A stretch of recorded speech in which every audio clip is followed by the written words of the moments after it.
Hello, and welcome to your ultimate guide for the HESI Medical-Surgical Nursing exam. My goal today is simple: give you everything you need to fully understand the key concepts, master them, and walk into your exam with total confidence. In this video, we'll cover renal pathophysiology, pharmacological interventions, infection control, neurological assessment, post-operative nursing.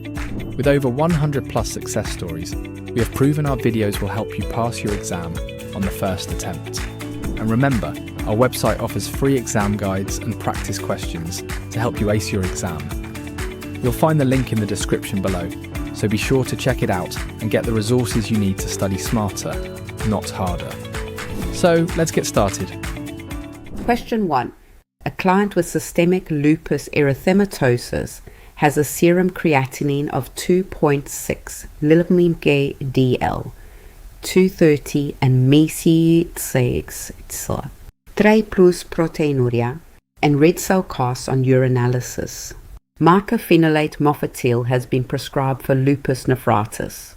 Which finding should the nurse teach the client to report immediately? Your options are: A. Joint pain and morning stiffness lasting more than 30 minutes. B. Facial rash extending beyond the nose and cheeks. C. Facial swelling, foamy urine or significant decrease in urine output.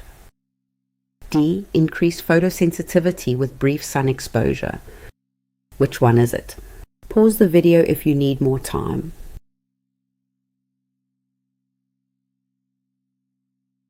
The correct answer is C. Facial swelling, foamy urine, or significant decrease in urine output. C is correct because facial edema from protein loss below oncotic threshold, foamy urine from proteinuria, and oliguria from declining glomerular filtration rate are the cardinal signs of worsening lupus nephritis. These findings indicate progression toward renal failure and require immediate contact with the primary healthcare provider, PHCP. A is wrong because joint pain and morning stiffness reflect musculoskeletal disease activity in SLE, not deterioration of glomerular function. These symptoms are monitored as part of overall disease management but are not warning signs of nephritis progression. B is wrong because changes in the malar butterfly rash are a cutaneous SLE manifestation and do not reliably correlate with renal function. Rash pattern changes may reflect overall disease activity but are not specific indicators of nephritis worsening. D is wrong because photosensitivity is a known cutaneous feature of SLE that is managed with sun protection. It does not serve as a new warning sign for the renal organ damage that is the most dangerous active problem in this client's current presentation. When lupus attacks the kidneys, the damage often builds silently before any obvious symptom appears. Understanding exactly how the glomerulus fails helps you recognize the earliest warning signs before irreversible destruction occurs.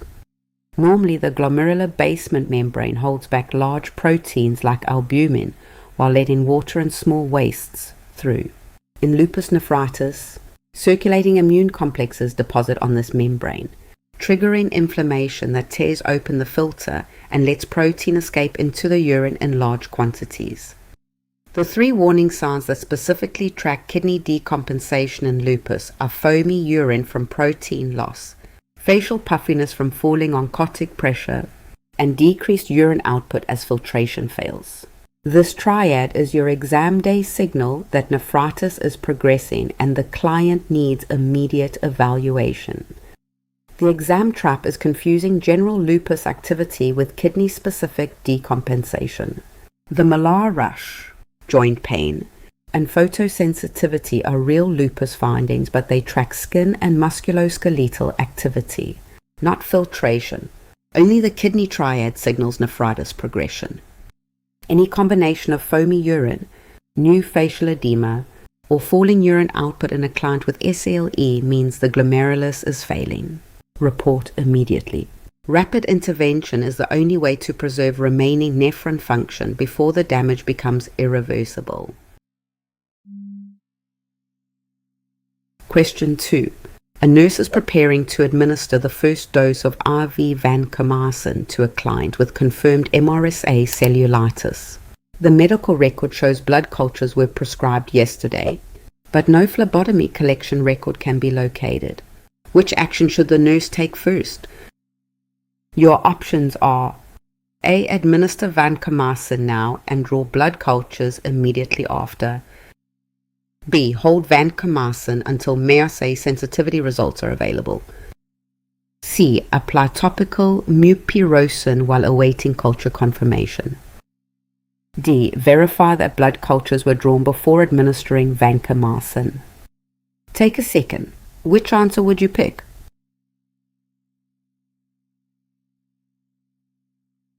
The correct answer is D. Verify that blood cultures were drawn before administering vancomycin. D is correct because blood cultures must be obtained before the first antibiotic dose because vancomycin rapidly suppresses MRSA growth, rendering cultures falsely negative within minutes of exposure. If cultures have not been collected, they must be drawn before the first dose to preserve diagnostic accuracy and guide therapy. A is wrong because collecting cultures after the first vancomycin dose yields falsely negative or misleading results from antibiotic suppression of the organism. Once antibiotics are started, microbiological culture yield is significantly compromised.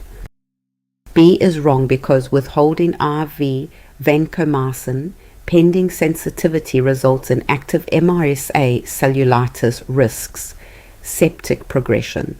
Empirical vancomycin is appropriate and evidence-based for confirmed MRSA. Therapy is adjusted once sensitivities are reported. C is wrong because topical mupirocin does not penetrate tissue sufficiently to treat invasive MRSA cellulitis. Topical agents address superficial skin colonization, not establish deep tissue infection, and cannot substitute for systemic antibiotic therapy. One of the most important principles in managing serious infections is deceptively simple. Blood cultures must be drawn before the very first antibiotic dose. This isn't a formality, it's grounded in hard microbiology. Antibiotics begin suppressing bacterial growth within minutes of entering the bloodstream. Once that happens, the lab can no longer grow the organism. Without a positive culture, the team never gets a sensitivity panel, and treatment can never be narrowed from a broad-spectrum agent to a targeted one. 2 culture sets are typically drawn from different sites to distinguish true bacteremia from a skin contaminant. Within about 48 hours, the lab returns the species, and the sensitivity panel follows, telling the team exactly which antibiotics still kill it. The bedside sequence is non-negotiable. Draw cultures first, confirm the specimen is logged, then administer the antibiotic. If documentation is missing or the lab has no specimen on record, hold the dose, draw new cultures, and then infuse. Once the first dose enters the bloodstream, that diagnostic window closes permanently. Empiric treatment continues regardless, but sensitivity-guided narrowing, future dose adjustments, and any recurrence workup all depend on an identification that can never be recovered. Question 3. A nurse is completing an admission assessment on a client with acute pyelonephritis. Which cluster of findings would the nurse anticipate documenting for this diagnosis? Your options are A. Costovertebral angle tenderness, fever, flank pain. B. Periorbital edema, proteinuria, hypoalbuminemia. C. Painless hematuria, palpable flank mass, weight loss. D. Hypertension, bilateral lower extremity edema, oliguria. Before I reveal it, which one do you think is right?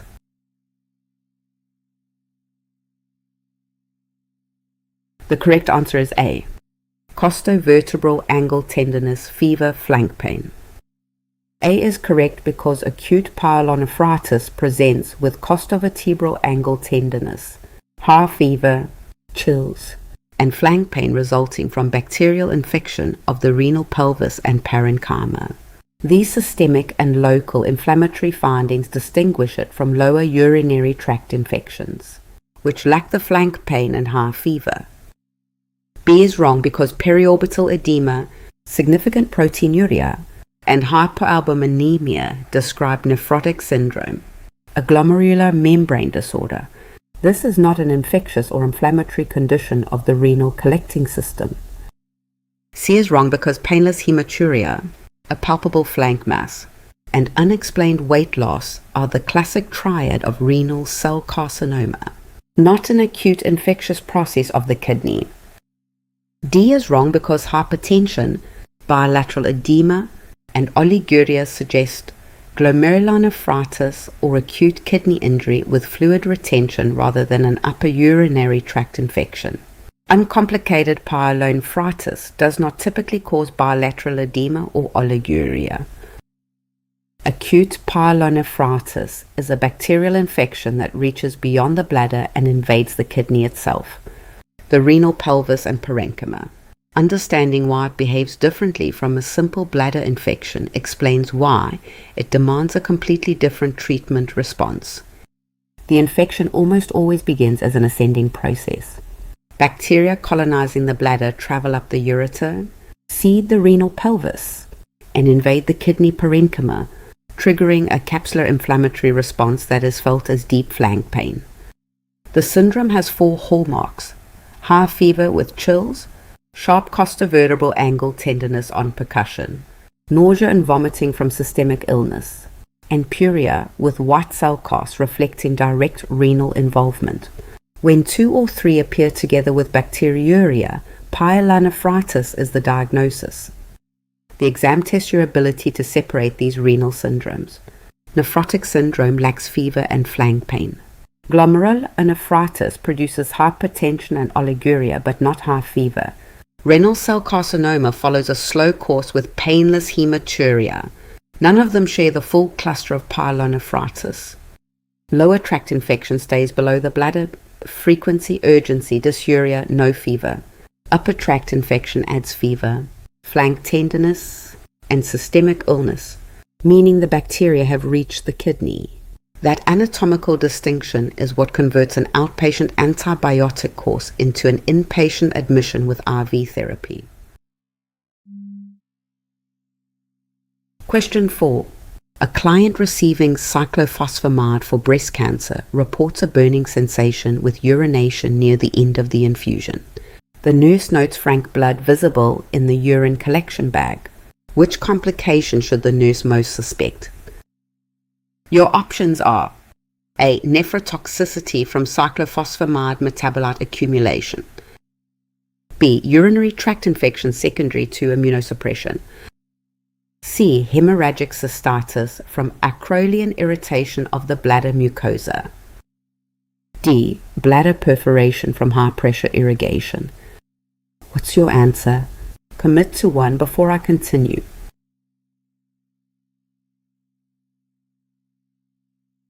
The correct answer is C. Hemorrhagic cystitis from acrolein irritation of the bladder mucosa. C is correct because cyclophosphamide is metabolized to acrolein, a toxic byproduct that accumulates in the bladder and causes direct mucosal irritation and hemorrhage, a complication known as hemorrhagic cystitis. Prevention requires aggressive hydration, frequent voiding, and sometimes administration of mesna to neutralize acrolein. A is wrong because cyclophosphamide's primary bladder toxicity results from acrolein acting locally on the mucosal lining, not from renal tubular accumulation producing systemic nephrotoxicity. B is wrong because the timing of hematuria at the end of cyclophosphamide infusion points to direct chemical irritation of the bladder mucosa by acrolein. Although immunosuppression increases UTI risk, a new infection would not manifest this acutely during infusion. D is wrong because bladder perforation from irrigation is a mechanical complication associated with transurethral surgical procedures such as TURP. It is not associated with intravenous chemotherapy administration. When cyclophosphamide or efosfamide is metabolized by the liver, one byproduct is acrolein. a small reactive molecule that gets excreted in urine and concentrates in the bladder. This has nothing to do with how the drug kills cancer cells. It is a purely metabolic side effect. Acrylane binds directly to the urothelial cells lining the bladder wall. When urine sits in the bladder, contact time increases, the chemical damage deepens, and the client develops inflammation and frank bleeding, experienced as burning pain and visible blood in the urine. Prevention rests on 3 measures working together. Aggressive hydration dilutes acrolein, frequent voiding flushes it out before damage occurs, and Mesner, a thiol-containing drug, chemically binds acrolein inside the bladder and neutralizes it before it can react with the mucosa. The critical exam distinction is local bladder toxicity versus systemic kidney toxicity. Cyclophosphamide and ifosfamide point to acrolein and the bladder mucosa. Cisplatin and methotrexate, by contrast, damage the renal tubules directly. The drug name is your anchor. When you see cyclophosphamide or ifosfamide, burning on urination, and visible blood timed to the infusion. Hemorrhagic cystitis from acrolein is the answer. Keep Mesner, hydration, and frequent voiding in your toolkit as the prevention triad. Question 5. A client with stage 4 chronic kidney disease and a GFR of 24 emodiomin is currently prescribed metformin 1000 mg twice daily for type 2 diabetes. The serum creatinine is 3.1 DL, 274 mg LDL. The nurse reviews the morning medication administration record. Which action is most appropriate? Your options are: A. Administer the dose and monitor creatinine weekly. B. Switch to IV metformin for improved absorption. C. Reduce to 500 mg and continue therapy. D. Hold the dose and notify the PHCP immediately. Pick one. Trust your gut. Here's your chance to test yourself.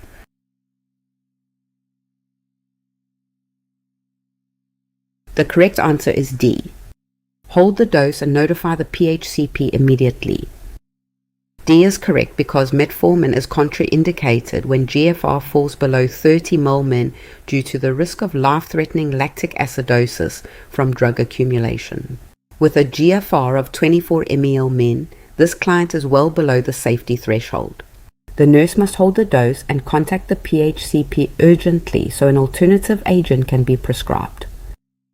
A is wrong because administering metformin at a GFR of 24 ml/min is a medication safety violation. Weekly creatinine monitoring does not mitigate lactic acidosis risk when metformin cannot be adequately cleared. The drug must be stopped, not continued under observation. B is wrong because IV metformin is not an available clinical formulation for glucose management. Metformin is an oral medication only, and suggesting an intravenous route reflects a fundamental misunderstanding of the drug. C is wrong because dose reduction does not eliminate the contraindication at this GFR level. Even 500 mg twice daily continues to expose a client with severely impaired renal clearance to metformin accumulation. Independent dose adjustment by the nurse without a PHCP order is also outside the scope of nursing practice. Metformin is the cornerstone of type 2 diabetes management, effective, safe, and widely used. But its one hard safety boundary is renal function, and understanding why that boundary exists is the key to this concept. Metformin is cleared almost entirely by the kidneys with no meaningful liver metabolism. When kidney function drops, the drug accumulates, interferes with mitochondrial respiration, and pushes cells toward anaerobic metabolism, generating excess lactate and ultimately lactic acidosis, a metabolic emergency with mortality approaching 50%. The safety cutoffs reflect exactly where accumulation outpaces clearance. Above 45, full dose is appropriate. Between 30 and 45, dose reduction with close monitoring may be acceptable, but new starts are not recommended. Below 30, metformin must be stopped entirely, seeing there is no intravenous alternative to fall back on. Many other oral anti-diabetic agents are cleared hepatically and remain viable when kidney function is severely reduced. Insulin can be used at any level of renal function, though dose requirements often drop as the kidney's own insulin degradation slows an advanced disease. When you see advanced chronic kidney disease, a GFR below 30, or a rising creatinine alongside metformin on the medication list, the answer is always to hold the drug and contact the provider. Dose reduction and closer monitoring are not safe substitutes at this level of renal impairment. Question 6. A client is admitted with a warm edematous, erythematous lower leg with a sharply demarcated raised border extending up the calf. Blood cultures were drawn this morning and oral amoxicillin clavulanate has now been prescribed. What is the priority nursing action before administering the first dose? Your options are: A. Confirm that blood cultures were drawn before administering the antibiotic. B. Request the PHCP hold the antibiotic until culture sensitivities return. C. Administer the antibiotic now and collect cultures immediately after. D. Review yesterday's laboratory results before proceeding with the order. Which would you go with? Lock it in before the reveal.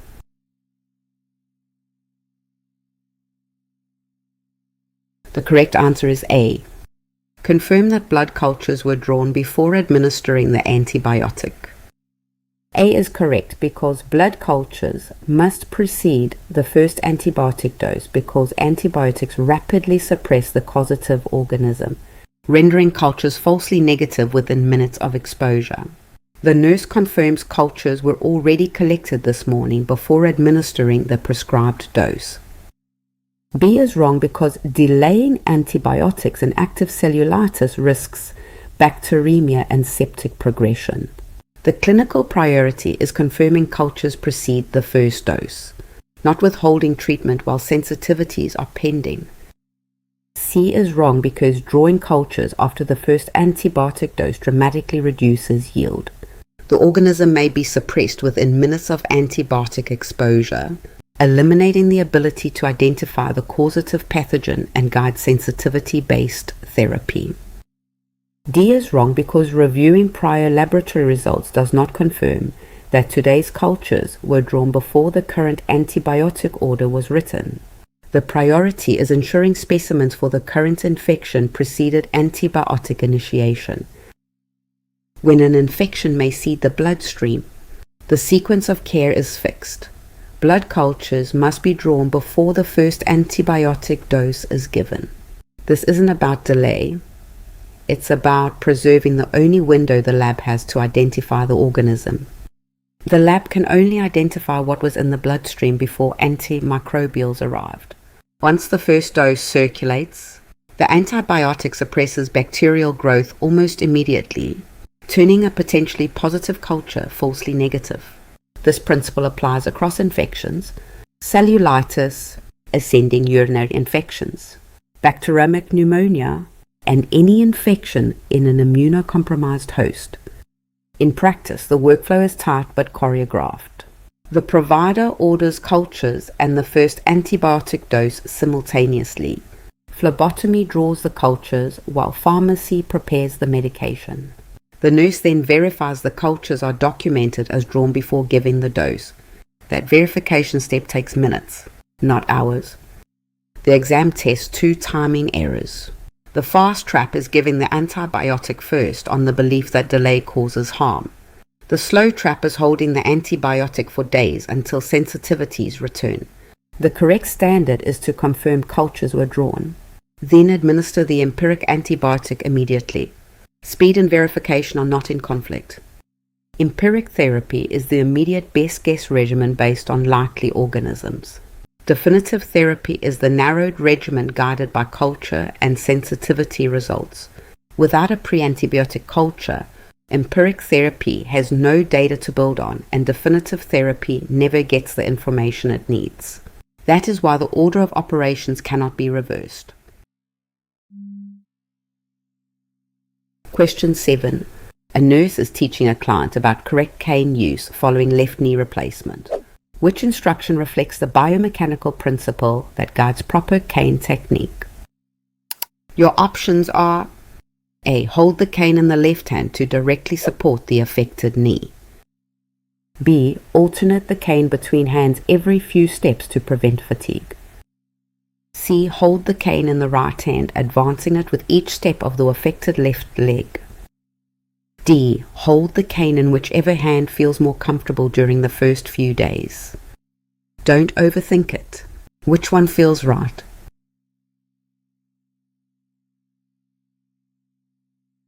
The correct answer is C. Hold the cane in the right hand, advancing it with each step of the affected left leg. C is correct because the cane is held in the hand opposite the affected extremity. When the client steps forward with the weak left leg, the cane advances simultaneously, creating a 3-point support base that shifts weight away from the compromised knee. Placement on the unaffected side provides the correct biomechanical counterbalance. A is wrong because a cane on the affected side creates no offloading benefit. The mechanical advantage of a cane depends on placing it on the opposite side to extend the support base and divert compressive forces away from the surgical joint. B is wrong because alternating hands disrupts the coordinated cane and affected leg movement pattern that provides gait stability. Consistent use on the unaffected side maintains a 3-point contact cadence throughout every stride. D is wrong because cane placement is not a comfort preference. It is a biomechanically determined position. Using the wrong hand reduces the device's protective function and increases fall risk regardless of subjective comfort. After lower extremity surgery, one biomechanical principle governs all cane technique: understanding the physics of gait support. Not just memorizing a rule makes the correct answer unforgettable. Healthy gait uses a 2-point base, shifting weight smoothly between feet.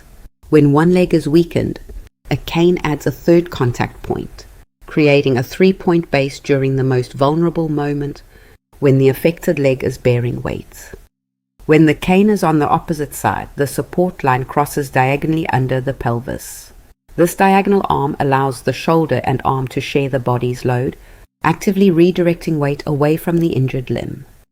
The rule is consistent: hold the cane in the contralateral hand and advance it in sync with the affected leg. The common trap is believing a same-side cane supports the weak limb. It provides something to lean on, but it cannot redistribute load because it lacks the diagonal support line. Whenever an exam scenario involves post-operative offloading, knee replacement, hip repair, fracture, the contralateral rule applies. Recognize that the goal is weight redistribution, not just balance, and the correct technique follows directly from the physics.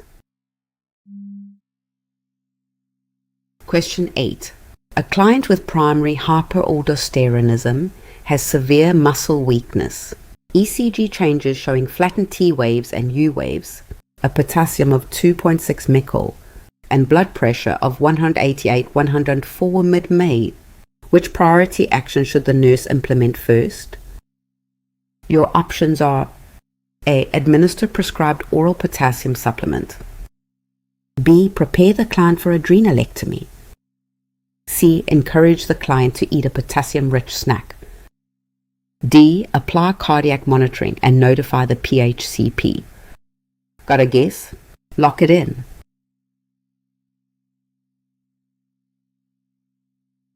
The correct answer is D.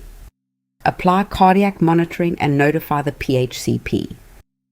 D is correct because flattened T waves and U waves on ECG indicate electrical myocardial instability from hypokalemia.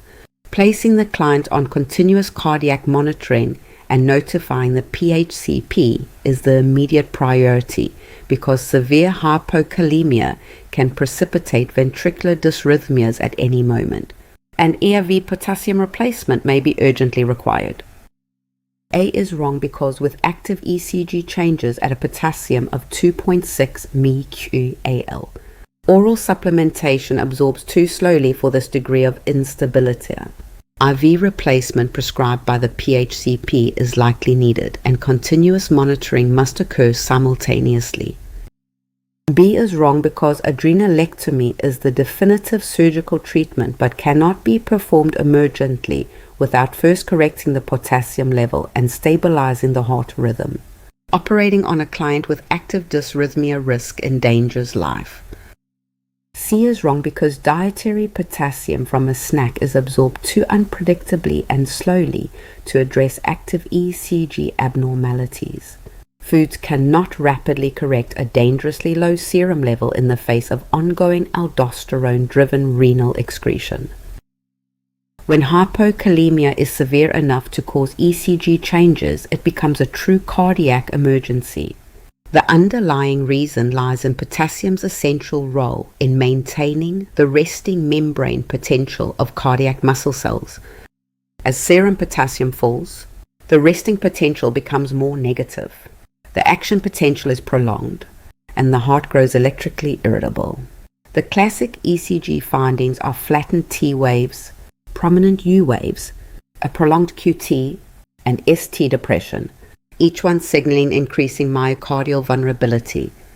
Dietary potassium is too slow and unreliable.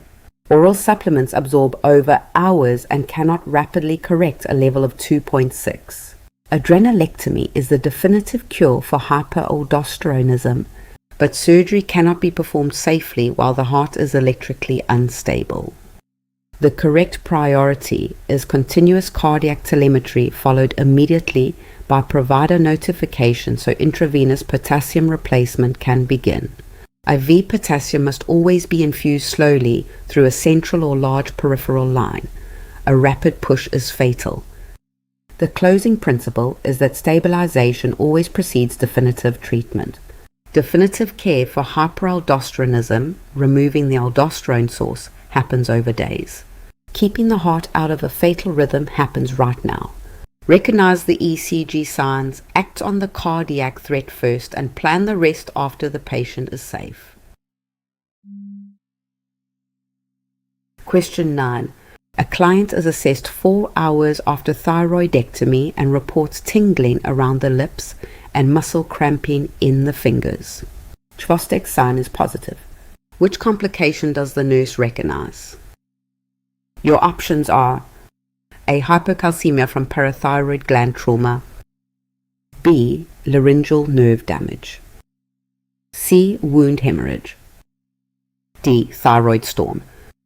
Which one is it? Pause the video if you need more time.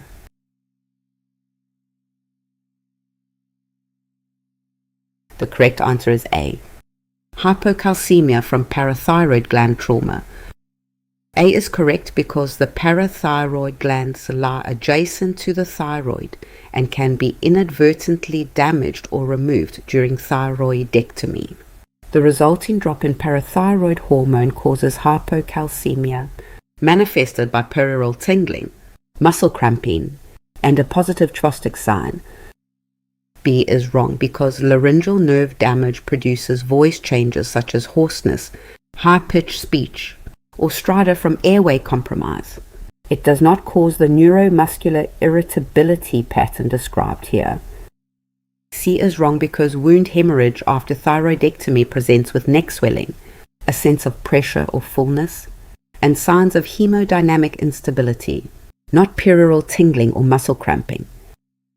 D is wrong because thyroid storm presents with high fever, severe tachycardia, and agitation from massive thyroid hormone release.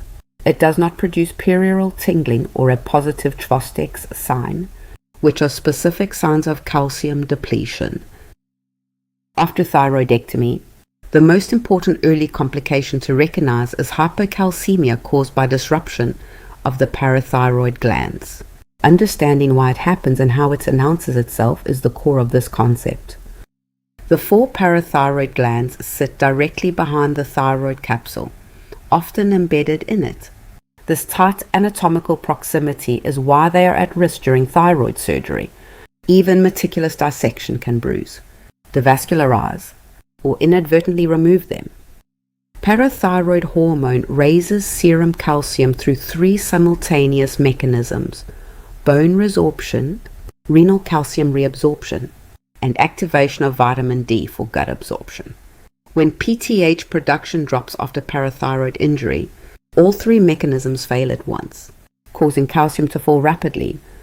Low calcium increases neuromuscular excitability, making nerves and muscles spontaneously hyperactive. Clients first report perioral tingling and finger or toe tingling, then muscle cramps. Schwostek's sign, facial twitch on tapping the facial nerve, a kasin itsakid and says, and Trousseau's sign, carpopetal spasm with a blood pressure cuff. Confirm neuromuscular irritability at the bedside.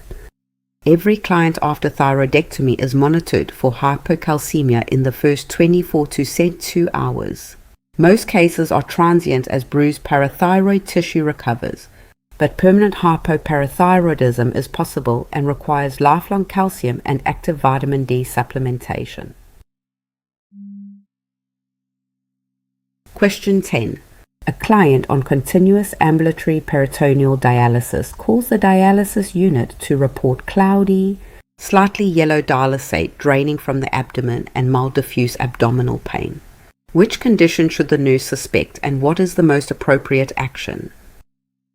Your options are A. Normal dialysate, reassure the client. B. Bowel perforation, clamp the catheter. C. Peritonitis, obtain an outflow culture. D. Bladder perforation, stop dialysis. Take a second. On which answer would you pick?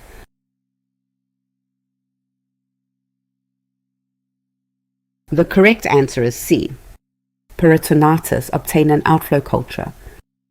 C is correct because cloudy outflow is the earliest and most reliable indicator of peritonitis in peritoneal dialysis.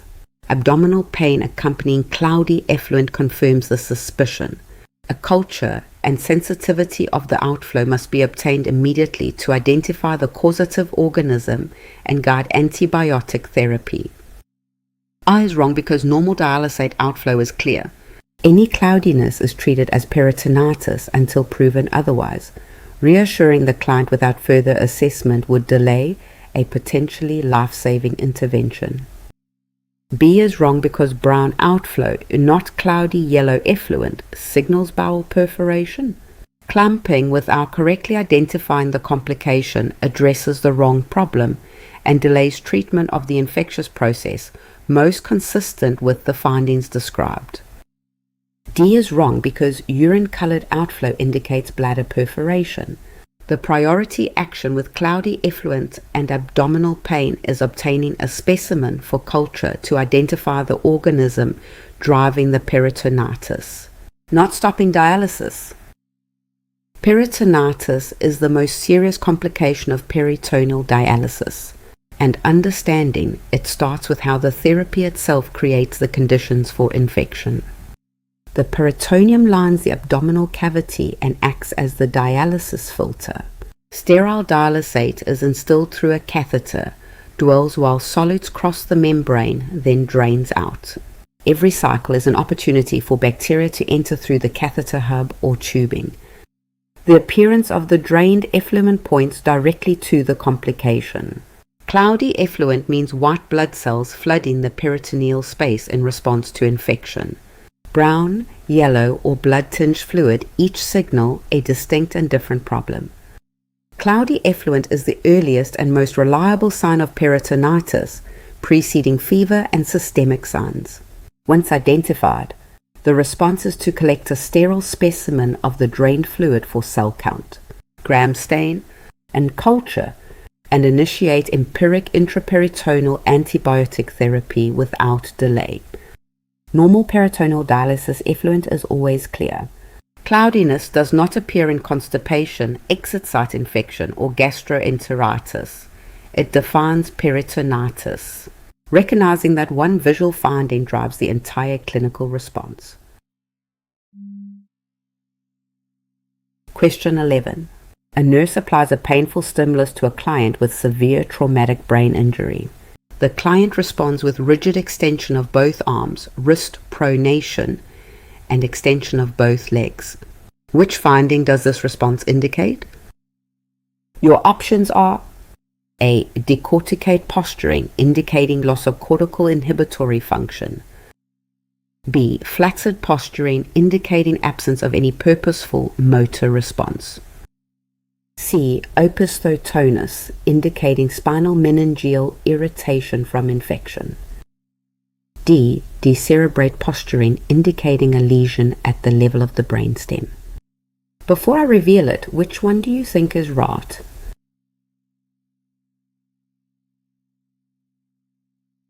The correct answer is D. Decerebrate posturing, indicating a lesion at the level of the brainstem.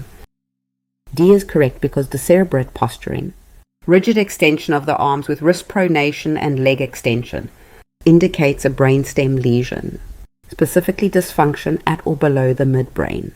This pattern represents significant neurological deterioration and is an ominous finding requiring urgent reassessment and PHCP notification. A is wrong because decorticate posturing produces flexion of one or both arms toward the chest, not the rigid bilateral arm extension seen here. Decorticate posturing indicates cortical dysfunction and is a less severe finding than the brainstem level lesion identified by the decerebrate pattern. B is wrong because flaccid posturing is the complete absence of motor response to any stimulus in all extremities. This client is producing an abnormal motor response, thus rigid extension, which is distinct from the total motor silence of flaccid posturing. C is wrong because opisthotonus is hyperextension of the spine causing the entire body to arch off the bed, typically seen in tetanus or severe meningeal infection. The arm and leg extension described here is not spinal arching and is not indicative of meningeal irritation. Decerebrate posturing is a specific involuntary motor pattern that tells clinicians exactly how deep a brain injury has reached. Understanding it requires knowing how the brain's motor pathways are layered and what happens when each layer is lost. Normally, the cortex sends inhibitory signals down to keep brainstem motor reflexes in check. When injury wipes out the cortex but spares the brainstem, the arms flex toward the chest. Decorticate posturing. When injury extends into the brainstem itself, the flexor pathway from the red nucleus is lost, and only the extensor pathway survives. The physical signature of decerebrate posturing is rigid extension everywhere. Arms pinned at the sides with wrists pronated, legs straight, toes pointed down. This contrasts with decorticate posturing, where the arms flex toward the chest. The difference in arm position is the key distinguishing feature at the bedside. 4 abnormal motor patterns appear on exams and must not be confused. Decorticate flexes the arms across the chest. Decerebrate extends everything with wrist pronation. Flaccid posturing is total absence of tone, the worst finding. Opisthotonus is spinal hyperextension seen in tetanus or meningitis, distinct from the extremity pattern of decerebration. Brain injury progresses in a rostral to caudal sequence, from purposeful movement down through localization, withdrawal, decorticate, decerebrate, and finally flaccid. A shift from decorticate to decerebrate on serial exams is a critical sign of deterioration, often appearing at the bedside before imaging catches up. Treat any change in posturing pattern as an emergency. Question 12. A client who received an allogeneic bone marrow transplant 21 days ago reports new onset diarrhea and right upper quadrant pain. The nurse observes yellowing of the sclera. Which complication should the nurse most suspect? Your options are A. Graft versus host disease affecting the gut and liver. B. Opportunistic cytomegalovirus infection of the bowel. C. Hepatic veno-occlusive disease from the conditioning regimen. D. Acute rejection of the transplanted marrow. What's your answer? Commit to one before I continue.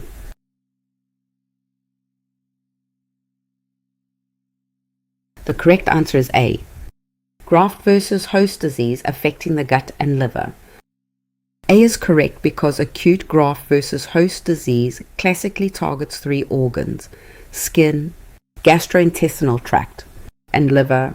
Diarrhea reflects GI involvement and jaundice, with right upper quadrant pain reflects hepatic involvement from donor T lymphocytes attacking host tissues. This is a recognized complication within the first 100 days post-transplant. B is wrong because CMV colitis can cause diarrhea but does not typically produce concurrent hepatic findings. The triad of GI and liver involvement seen here is more consistent with GVHD than with cytomegalovirus infection alone.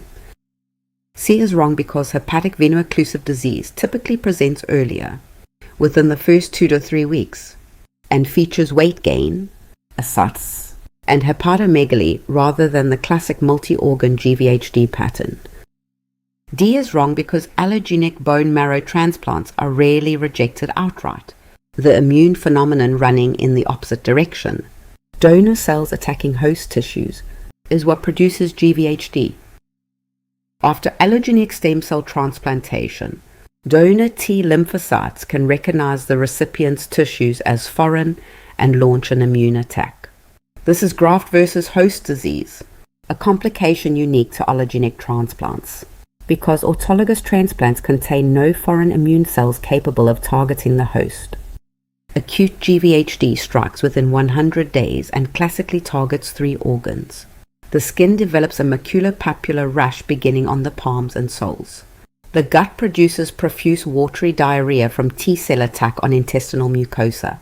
The liver shows cholestatic injury with rising bilirubin and jaundice. Even when HLA matching is as close as possible, minor histocompatibility differences remain. Donor T cells detect these differences, bind host antigens through their T cell receptors, and activate an immune response that damages recipient tissues, driving all 3 organ manifestations. Acute GVHD occurs within 100 days and targets skin, gut, and liver. Chronic GVHD develops months to years later and resembles autoimmune disease, SOS-T, with sclerodermatous skin changes, Zika symptoms, and lung involvement. Both share the same donor T-cell mechanism, but their clinical pictures diverge sharply. When a post-allogeneic transplant patient within 100 days presents with palmar rash, watery diarrhea, and rise in bilirubin, the diagnosis is acute GVHD. Confirm with biopsy, treat with high-dose corticosteroids. The classic 3-organ triad in the right time window is the lock. Question 13. A client with constipation, predominant irritable bowel syndrome reports poorly controlled symptoms despite fiber supplements and antispasmodics. The nurse reviews daily lifestyle habits. Which behavioral change would most likely improve symptom management? Your options are: A. Drink carbonated beverages with each meal to stimulate bowel movements. B. Limit total daily fluid intake to reduce intestinal secretions. C. Increase soluble fiber intake gradually and consume at least 2 liters of water daily. D. Follow a high-fat diet to lubricate the intestinal lining and ease stool passage. Pick one. Trust your gut. Here's your chance to test yourself.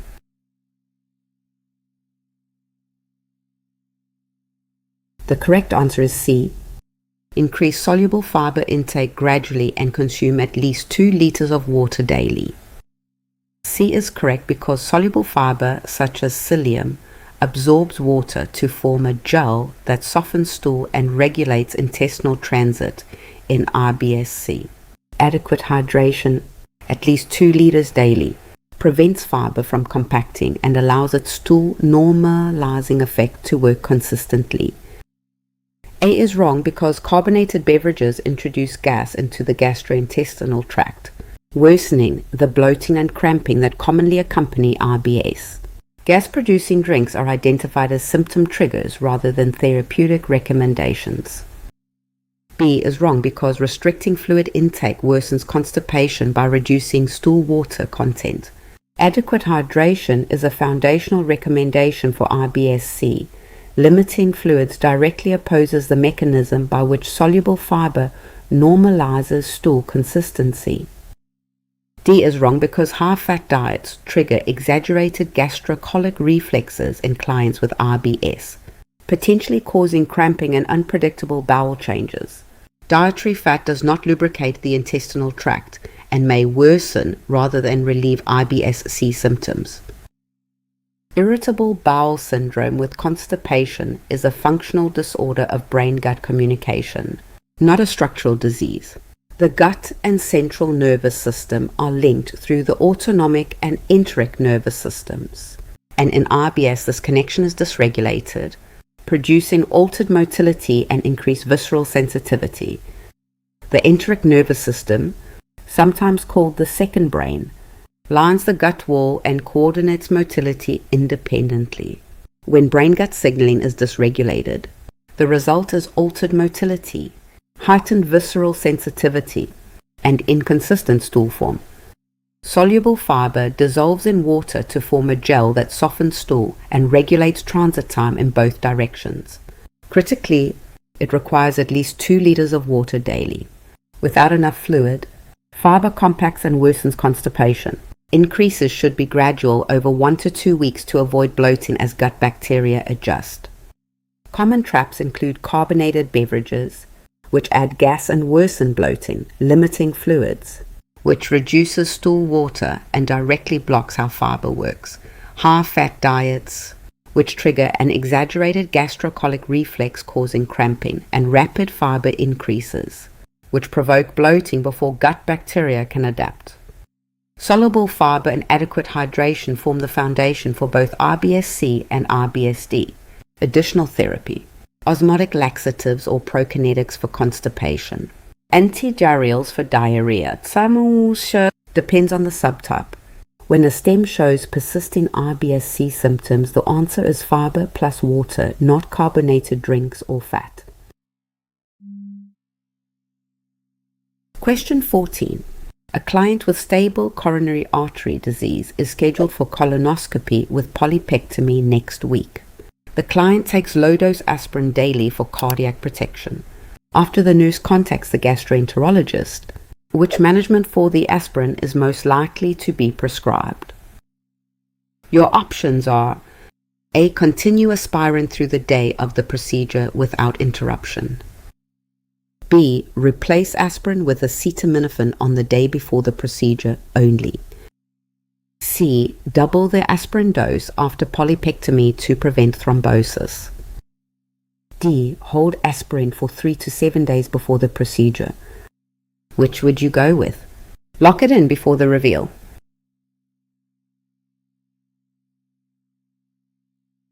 The correct answer is D. Hold aspirin for 3 to 7 days before the procedure. D is correct because aspirin irreversibly inhibits platelet aggregation and significantly increases hemorrhage risk during polypectomy. Holding aspirin 3 to 7 days before the procedure allows sufficient new platelet production to restore hemostatic function before the tissue is cut. A is wrong because continuing aspirin through the procedure day maintains full platelet inhibition during polypectomy, substantially increasing the risk of immediate and delayed post-polypectomy hemorrhage. B is wrong because a single day without aspirin is insufficient to restore platelet function. Aspirin binds platelets irreversibly for their entire lifespan of 7 to 10 days. Meaningful hemostatic recovery requires at least 3 days off the drug. C is wrong because doubling aspirin after polypectomy would dramatically increase post-procedural bleeding by maximally inhibiting the platelets needed for hemostasis at the polypectomy site.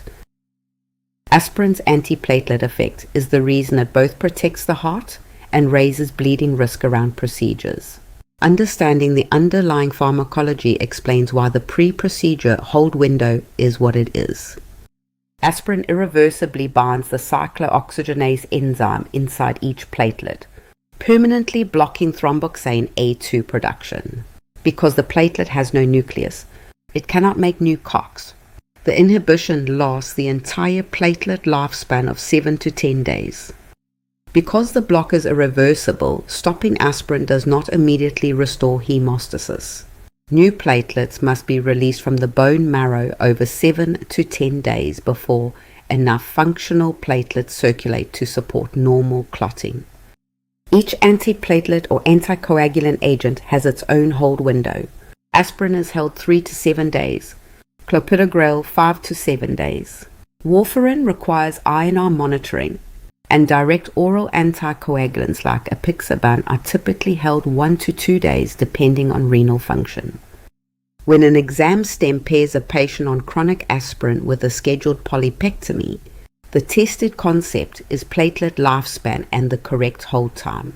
Continuing, doubling, or a single-day switch all miss the pharmacology. Question 15. A client in Buck's traction awaiting hip fracture repair reaches down to adjust the boot, reporting it feels tight. Which statement by the nurse best explains why self-adjustment is not permitted? Your options are adjusting the boot alters the pulling force and counter-traction balance, cancelling the therapeutic effect and worsening muscle spasms. B. Self-adjusting the boot is acceptable as long as the client reports it afterward. C. The boot may be removed entirely for comfort since traction is only temporary before surgery. D. Tightening the boot improves traction efficiency and can be encouraged. Don't overthink it. Which one feels right?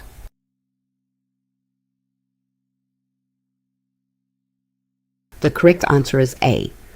Adjusting the boot alters the pulling force and counter-traction balance, cancelling the therapeutic effect and worsening muscle spasms. A is correct because Buck's traction exerts a calibrated straight pull through weights and pulleys, with the client's body weight providing counter-traction.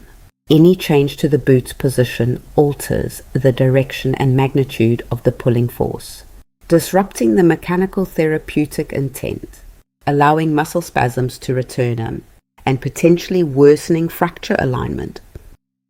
B is wrong because self-adjusting the boot changes traction mechanics without nursing knowledge of what was altered.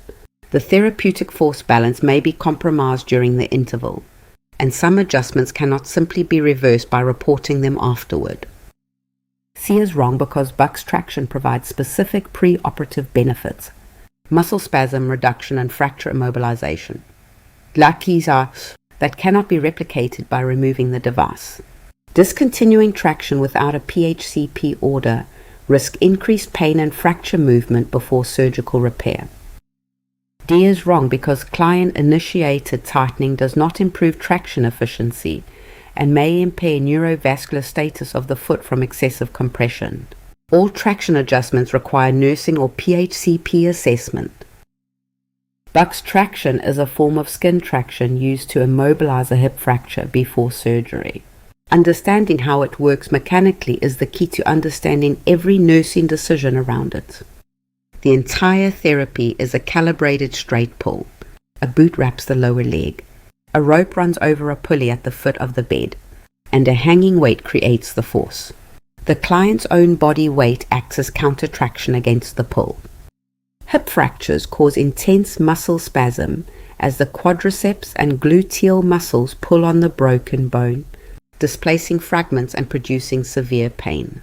Buck's traction applies a continuous pull in the opposite direction, holding the fragments in better alignment until surgery. The therapeutic effect depends entirely on an uninterrupted line of pull. If the boot loosens, the rope snags on the bed frame, or the client slides toward the foot of the bed. The calibrated force is lost and the fracture is no longer held in alignment. Any change to the boot, rope, or position alters the force in ways that cannot be quickly verified. Self-adjustment is never safe. Tightening, loosening, or removing the boot, including for comfort, is a nursing or provider decision, not the client's. Question 16. A client with ARDS is mechanically ventilated with PEEP at 2 cm H2O and FiO2 at 70% yet PaO2 remains at 58 millimeters. The nurse understands that PEEP improves oxygenation in ARDS, primarily by which mechanism? Your options are A. Increasing tidal volume delivered with each ventilator breath. B. Preventing alveolar collapse at end expiration, recruiting collapsed units for gas exchange. C. Reducing pulmonary artery pressure to improve right ventricular output. D. Stimulating surfactant production in damaged type 2 alveolar cells. Got a guess? Lock it in.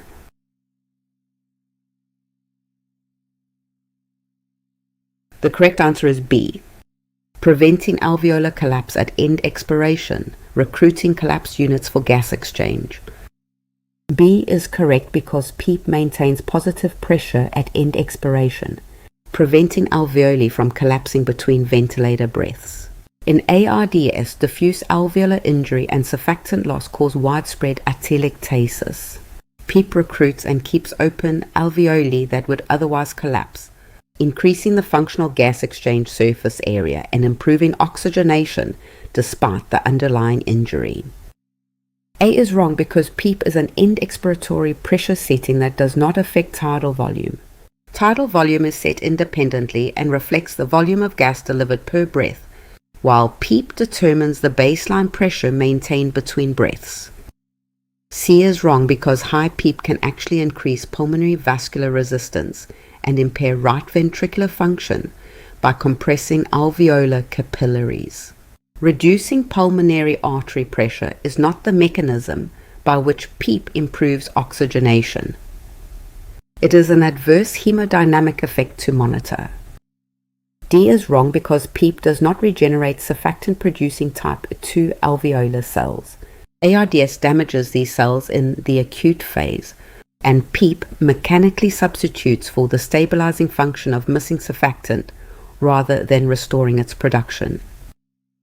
PEEP, positive end expiratory pressure, is one of the most powerful tools for treating hypoxemic respiratory failure, particularly ARDS. Understanding exactly how it works means understanding why alveoli collapse in the first place. In ARDS, inflammation, infection, aspiration, or trauma damages the alveolar capillary membrane. Fluid floods the air spaces, surfactant is lost, and alveoli collapse at the end of every breath. Collapsed alveoli cannot exchange gas, so large atelectatic regions form, and arterial oxygen falls even with high inspired oxygen.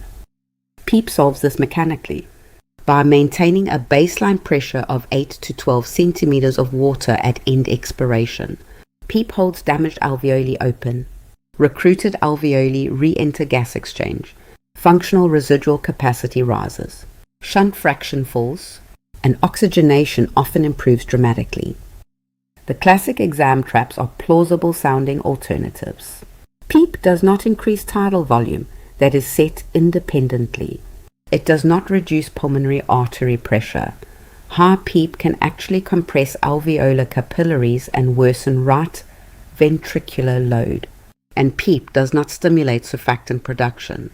The mechanism is purely mechanical recruitment, nothing else. When a STEM describes a mechanically ventilated patient with refractory hypoxemia and ARDS, the answer is alveolar recruitment. Tidal volume effects, pulmonary artery pressure changes, and surfactant stimulation are all distractors testing whether you know the true mechanism. Question 17. A client with myocardial infarction suddenly develops extreme dyspnea, tachycardia at 196 beats per minute, and coughs up large amounts of blood-tinged, frothy sputum. Which breath sounds would the nurse anticipate finding on auscultation? Your options are A. Bronchial breath sounds over both anterior fields. B. Inspiratory stridor loudest over the trachea.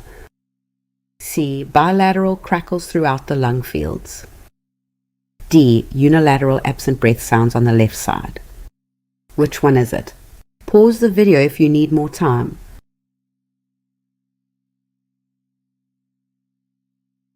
The correct answer is C. Bilateral crackles throughout the lung fields. C is correct because frothy. Blood-tinged sputum and acute dyspnea following MI indicate pulmonary edema from acute left ventricular failure. Fluid flooding the alveoli produces bilateral crackles on auscultation, the hallmark breath sound of pulmonary edema, reflecting back pressure from a failing left ventricle. A is wrong because bronchial breath sounds over anterior lung fields indicate consolidation from pneumonia or atelectasis, not fluid-filled alveoli from cardiac failure. Bronchial sounds are associated with tissue density changes, not alveolar edema. B is wrong because stridor is produced by upper airway obstruction above or at the larynx, such as from anaphylaxis or foreign body. It has no relationship to the alveolar fluid accumulation that characterizes pulmonary edema from left ventricular failure. D is wrong because absent breath sounds on one side suggest pneumothorax, hemothorax, or massive pleural effusion, or unilateral processes. Pulmonary edema from left ventricular failure causes bilateral fluid accumulation, producing crackles throughout both lung fields. When a myocardial infarction damages enough left ventricular muscle, the heart's output falls and pressure builds backward through the pulmonary circulation. Understanding this mechanism explains every sign and symptom that follows. The left ventricle ejects less blood with each beat, so end-diastolic pressure rises. That pressure backs up through the mitral valve into the left atrium and then into the pulmonary capillaries. When capillary pressure exceeds plasma oncotic pressure, fluid crosses into the interstitium and floods the alveoli. Fluid in the alveoli drives acute dyspnea and a climbing respiratory rate. Air moving through fluid-filled airways produces bilateral crackles heard from the bases upward.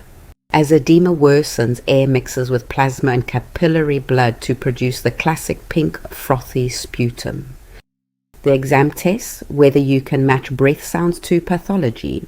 Bilateral crackles signal cardiogenic pulmonary edema because both lungs feel the back pressure equally. Bronchial sounds, stridor, and unilateral absent breath sounds each point to a completely different process and should never be chosen in an MI stem with bilateral findings. When an exam stem pairs a recent MI with sudden dyspnea, bilateral crackles, and pink frothy sputum, the answer is acute pulmonary edema from left ventricular failure. The bilateral mechanism is the key detail that rules out every other distractor. Question 18. A client who had a right total hip arthroplasty yesterday is on dislocation precautions. The client's daughter asks whether she can help her mother cross her legs and pull the right knee toward her chest for a stretch, as she did before surgery. Which response should the nurse provide? Your options are crossing the legs is acceptable since it promotes circulation. Only pulling the knee to the chest is prohibited. B. Both movements are encouraged immediately after hip replacement to restore range of motion. C. Pulling the knee to the chest alone is prohibited. Crossing the legs is permitted in moderation. D. Both crossing the legs and pulling the knee to the chest are prohibited because they can dislocate the prosthesis. Take a second. Which answer would you pick?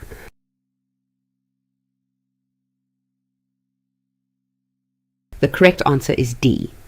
Both crossing the legs and pulling the knee to the chest are prohibited because they can dislocate the prosthesis. D is correct because after total hip arthroplasty, 3 movements are prohibited to prevent prosthetic dislocation: hip flexion beyond 90 degrees, adduction across the midline, and internal rotation. Crossing the legs produces adduction and rotation. Pulling the knee to the chest creates extreme flexion. Both must be strictly avoided in the early post-operative period. A is wrong because crossing the legs after hip arthroplasty creates adduction and internal rotation, which are 2 of the 3 prohibited movements. Telling the family only one restriction is dangerous and provides an incomplete set of precautions. B is wrong because unrestricted range of motion exercises performed by untrained family members can displace the new prosthesis. Early mobilization occurs under physical therapy supervision within defined safe ranges, not through unguided stretching. C is wrong because crossing the legs is equally prohibited as flexion beyond 90 degrees. Adduction and internal rotation from leg crossing are just as likely to cause anterior or posterior dislocation as pulling the knee to the chest. After a total hip arthroplasty, the new prosthetic joint needs time for soft tissues to heal and stabilize around it. Until that healing occurs, certain hip movements place the femoral head at the edge of its stable arc inside the acetabular cup and can lever it right out. 3 motions are dangerous in the early postoperative period: flexion beyond 90 degrees, adduction of the leg across the body's midline, and internal rotation. Each one shifts the prosthetic head toward the rim of the acetabular cup. During deep flexion, the femoral head levers posteriorly out of the acetabular cup, the most common dislocation mode after a posterior surgical approach. Adduction combined with internal rotation has the same effect, shifting the head until contact with the cup is lost. Combination movements are especially risky. Crossing the legs pairs adduction with internal rotation. Pulling the knee to the chest combines deep flexion with adduction. Both feel routine, but both directly violate the precautions, and either can cause dislocation requiring emergency reduction. Dislocation precautions apply strictly for the first 6 to 12 weeks while soft tissues heal. On exam, when you see total hip arthroplasty in a post-operative scenario, remember all 3 motions are off limits, not just some of them. Teaching must be unambiguous and complete. Question 19. A client develops generalized urticaria, audible expiratory wheezing, throat tightness, and difficulty swallowing within 5 minutes of a bee sting. The client is brought to the emergency department. Which medication is the nurse's first priority intervention?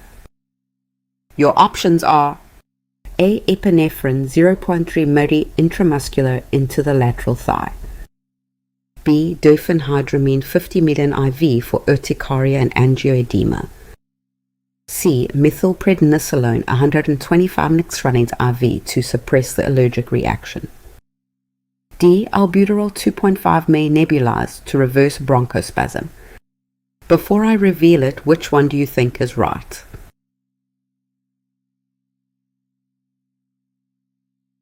The correct answer is A.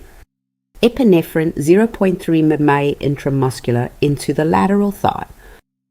A is correct because anaphylaxis requires immediate intramuscular epinephrine as the only first-line life-saving treatment. Epinephrine reverses bronchoconstriction, reduces upper airway mucosal edema, and restores vascular tone. The lateral thigh provides rapid, reliable absorption even through clothing. B is wrong because diphenhydramine addresses histamine-mediated symptoms but has a slow onset that cannot reverse life-threatening bronchospasm and angioedema within the critical window. Antihistamines are adjunct therapy administered after epinephrine, never first line. C is wrong because corticosteroids have a 2 to 4 hour onset and cannot reverse the acute physiological crisis of anaphylaxis. Methylprednisolone is a secondary adjunct therapy used to reduce biphasic reactions, not to treat the immediate emergency. D is wrong because albuterol alone treats bronchospasm but cannot address cardiovascular collapse, angioedema, or the vasodilatory component of anaphylaxis. Epinephrine's combined alpha and beta effects are required. Albuterol may supplement after epinephrine but cannot substitute for it. Anaphylaxis is a severe systemic allergic reaction that can become fatal within minutes. Understanding why epinephrine is always the first treatment and why other agents cannot substitute for it is the core of this concept. Epinephrine works through 3 receptor pathways simultaneously. Alpha-1 stimulation raises blood pressure and stops capillary leak. Beta 1 stimulation strengthens cardiac output. Beta 2 stimulation reverses bronchospasm and prevents further mediator release from mast cells. No other single drug addresses all three life-threatening features at once. Diphenhydramine helps urticaria but cannot reverse bronchospasm, angioedema, or hypotension. Methylprednisolone takes 2 to 4 hours to act and is given only to prevent biphasic recurrence. Albuterol targets bronchospasm alone. Each has a role after epinephrine. None can replace it. Epinephrine is injected intramuscularly into the lateral thigh, the vastus lateralis muscle, because absorption there is fast and reliable. It can be administered through clothing, which matters in an emergency. The adult dose is 0.3 ml, the pediatric dose is 0.50 ml. Intravenous epinephrine is reserved for cardiac arrest or refractory cases only. When a stem clusters anaphylaxis, urticaria, wheezing, throat tightness, and hypotension, the answer is always intramuscular epinephrine first. Antihistamines, corticosteroids, and bronchodilators are adjuncts, never the first-line choice. Delay is the most consistent predictor of fatality. Question 20. A client with an implantable intrathecal baclofen pump for spinal cord injury-related spasticity missed a refill appointment 3 weeks ago. The client presents with worsening severe spasticity, confusion, fever of 39.2 degrees Celsius, and hypotension. Which action should the nurse take? Your options are: A. Schedule the refill for next week and prescribe oral baclofen in the interim. B. Recognize baclofen withdrawal from an empty pump and notify the PHCP immediately for emergent refill. C. Reassure the client that rebound spasticity is expected and restart the pump at a lower dose. D. Increase physical therapy sessions to manage worsening spasticity until the refill is scheduled. What's your answer? Commit to one before I continue.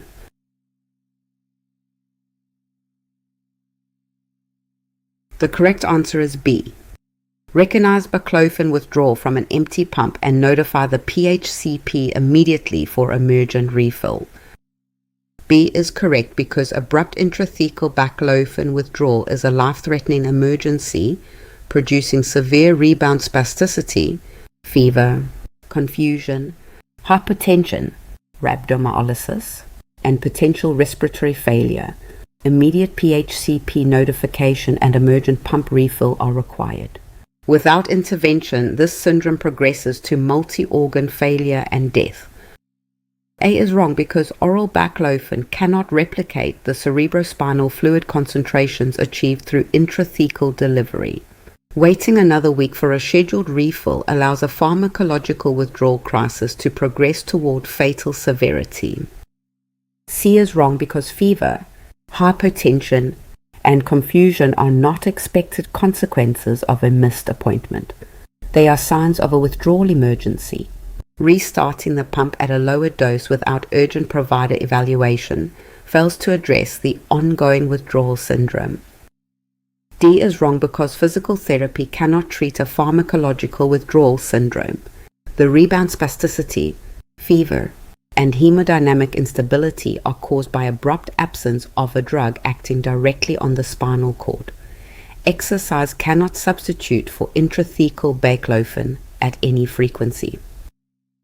When an intrathecal baclofen pump runs dry, the result is not a missed appointment. It is a life-threatening neurological emergency. Understanding why requires knowing how this delivery route works and what happens when it suddenly stops. The pump delivers baclofen directly into the cerebrospinal fluid, bypassing the blood-brain barrier entirely. This allows tiny doses to saturate spinal GABA B receptors on motor neurons, continuously suppressing the reflex arcs that drive spastic contractions. The spinal cord adapts to this constant inhibition over time. When the infusion stops, the now hyperexcitable spinal cord produces rebound spasticity, far exceeding the original baseline. Fever, altered mental status, and autonomic instability follow because GABA B receptors also regulate autonomic outflow. In severe cases, the syndrome progresses to rhabdomyolysis and multi-organ failure. A picture resembling neuroleptic malignant syndrome. Treatment centers on 3 simultaneous priorities: emergent neurosurgical pump refill to restore intrathecal drug levels, high-dose IV benzodiazepines to bridge the inhibitory gap, and aggressive supportive care. Oral baclofen cannot substitute. It crosses the blood-brain barrier too poorly to replicate CSF concentrations, and waiting even days allows the syndrome to reach fatal severity. The exam day signal is the cluster of missed refill, severe spasticity, fever, confusion, and autonomic instability. That cluster means one thing: restore the intrathecal route urgently. Any answer that reschedules, substitutes oral baclofen, or offers physical therapy is designed to catch the student who underestimates how fast this syndrome kills. Question 21. A client with CKD has a serum potassium of 6.4 μQL. Sodium polystyrene sulfonate has been prescribed. While waiting for the medication to be dispensed, which additional intervention does the nurse anticipate being prescribed to provide the fastest cardiac protection against hyperkalemia? Your options are A. IV sodium bicarbonate, B. Oral caxylate enema preparation, C. Ivocalcium gluconate, D. Furosemide 40 mg. Pick one. Trust your gut. Here's your chance to test yourself.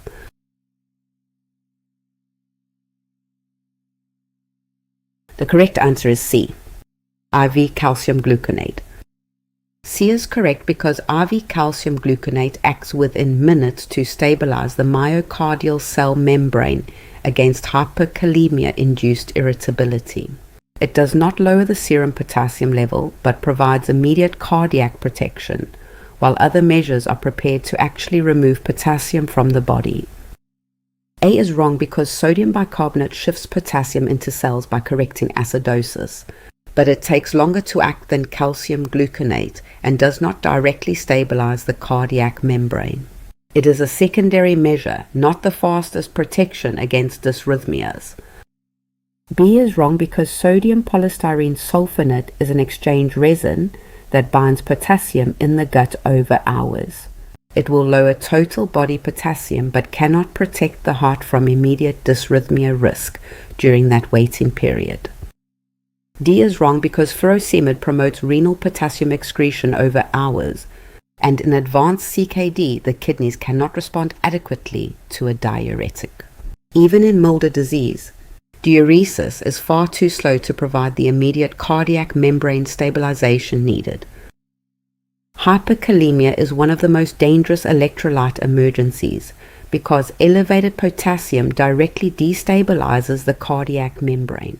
Understanding why treatment order matters is the key insight tested on exams. Treatment follows a strict sequence. First, stabilize the cardiac membrane. Second, shift potassium into cells. And third, remove it from the body entirely. Order matters because cardiac protection must come before anything else.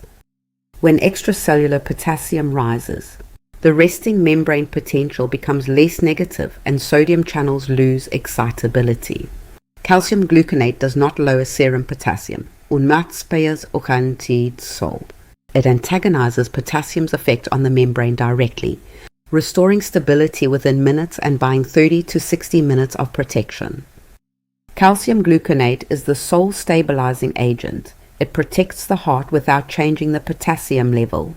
Insulin with dextrose, sodium bicarbonate, and albuterol shift potassium into cells temporarily.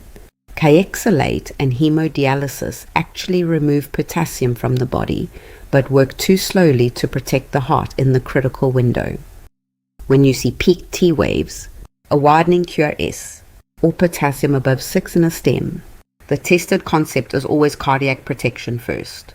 Distractors that remove potassium before stabilizing the membrane miss the critical priority. Question 22. A nurse is teaching a client with newly diagnosed stage 1 hypertension about non-pharmacological lifestyle modifications. The nurse instructs the client to limit dietary sodium to which specific daily target? Your options are A. 5 grams per day with emphasis on avoiding salty snacks. B. 4 grams per day, avoiding processed frozen meals. C. 3 grams per day, eliminating table salt entirely. D. 2 grams per day as the recommended therapeutic restriction. Which would you go with? Lock it in before the reveal.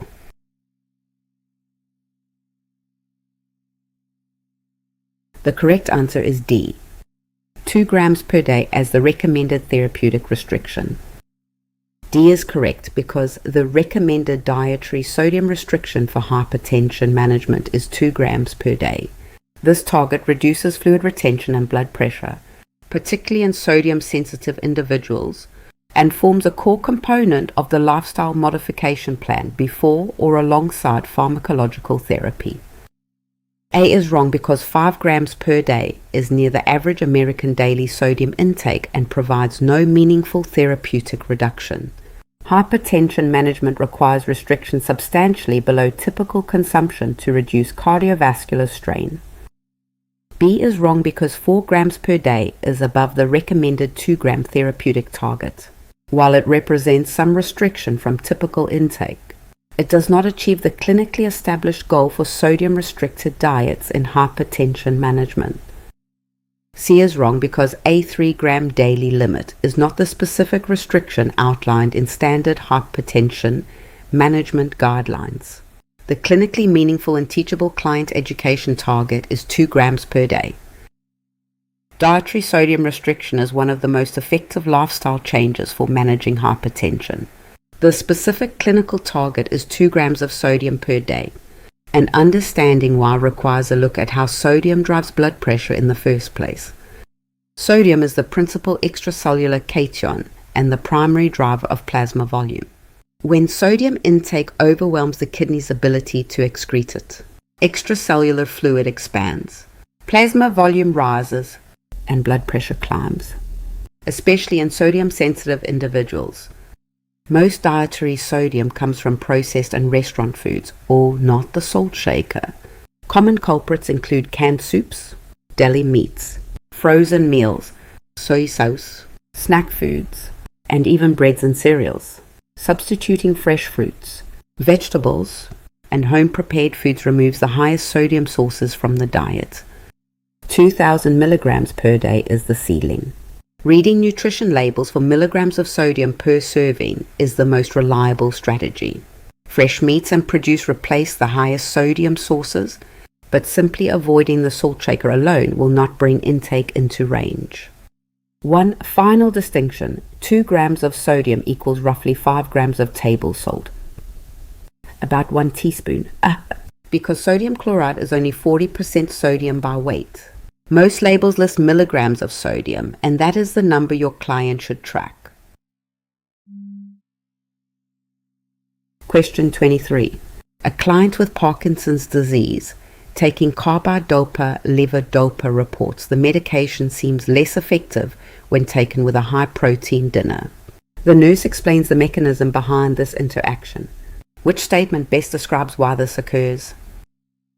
Your options are dietary amino acids compete with levodopa at the blood-brain barrier for the same transport carriers, reducing CNS drug entry. B. High protein intake stimulates liver enzymes that metabolize levodopa more rapidly before it reaches systemic circulation. C. Protein in the meal neutralizes gastric acid, preventing carbidopa from protecting levodopa from peripheral decarboxylation. D. A protein-rich dinner slows gastric motility enough to prevent levodopa absorption in the small intestine. Don't overthink it. Which one feels right?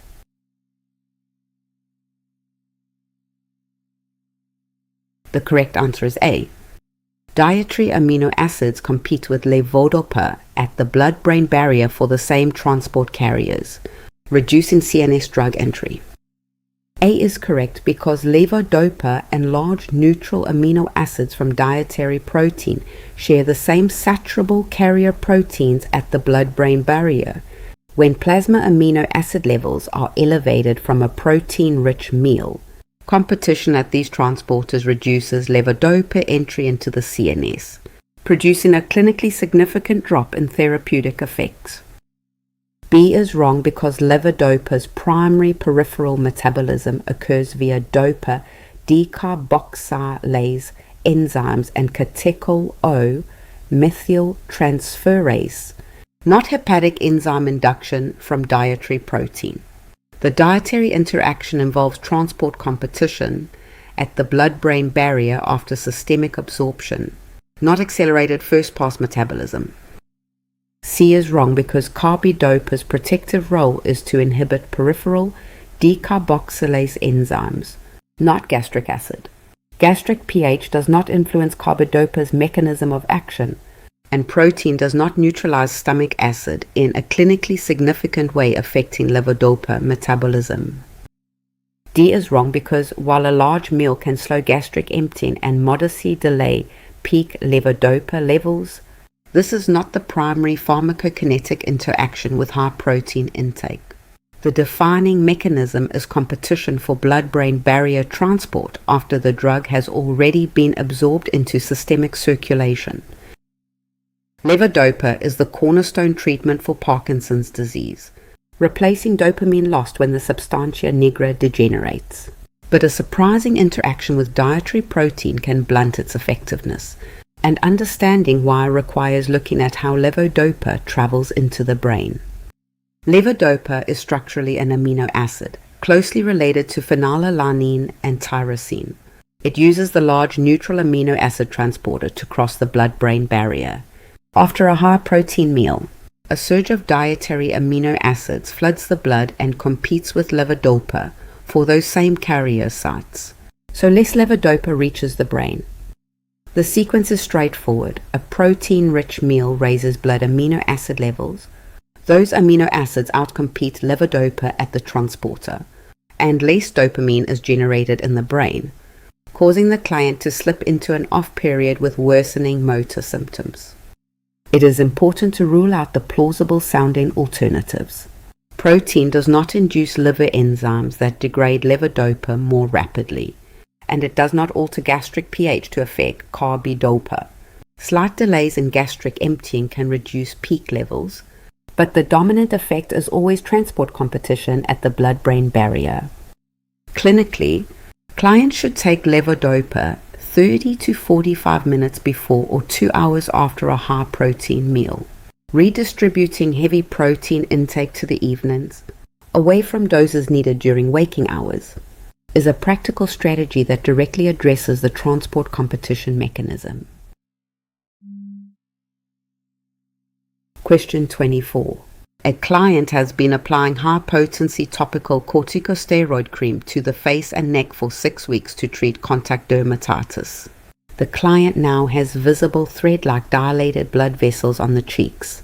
The nurse identifies this finding as which adverse effect?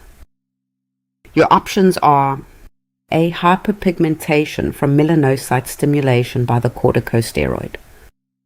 B. Telangiectasia caused by corticosteroid-induced dermal atrophy. C. Allergic contact dermatitis to the cream vehicle base. D. Rosacea exacerbation triggered by steroid-induced vasodilation. Got a guess? Lock it in.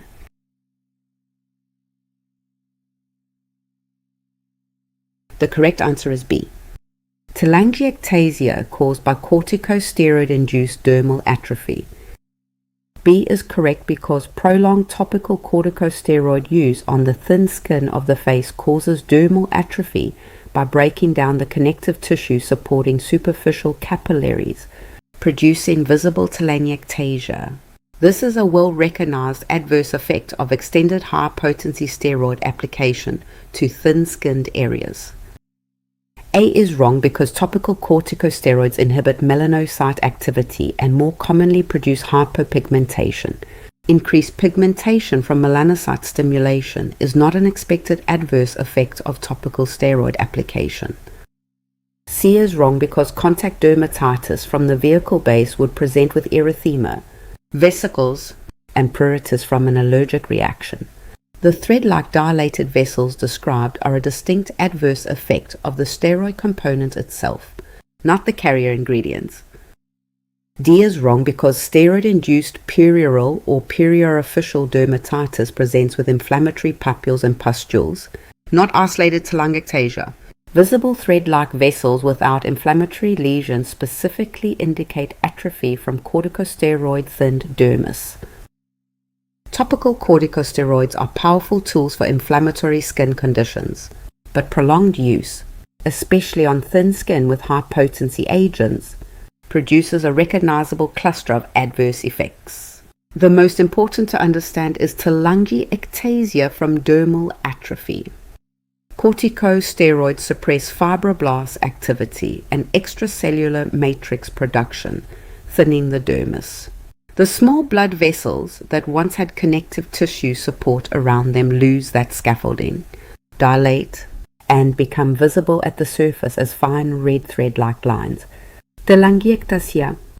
The severity of this adverse effect depends on three factors: potency of the steroid, the site of application, and duration of use.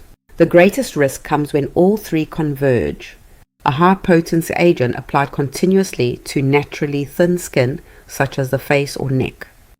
Beyond telangiectasia, prolonged topical steroid use produces a broader cluster of local adverse effects, including striae, hyperpigmentation, easy bruising, and puerperal dermatitis, all stemming from the same suppression of collagen synthesis and local immune modulation in the dermis. The clinical takeaway is straightforward: match potency to the minimum needed, limit duration, and avoid high-potency agents on thin skin sites.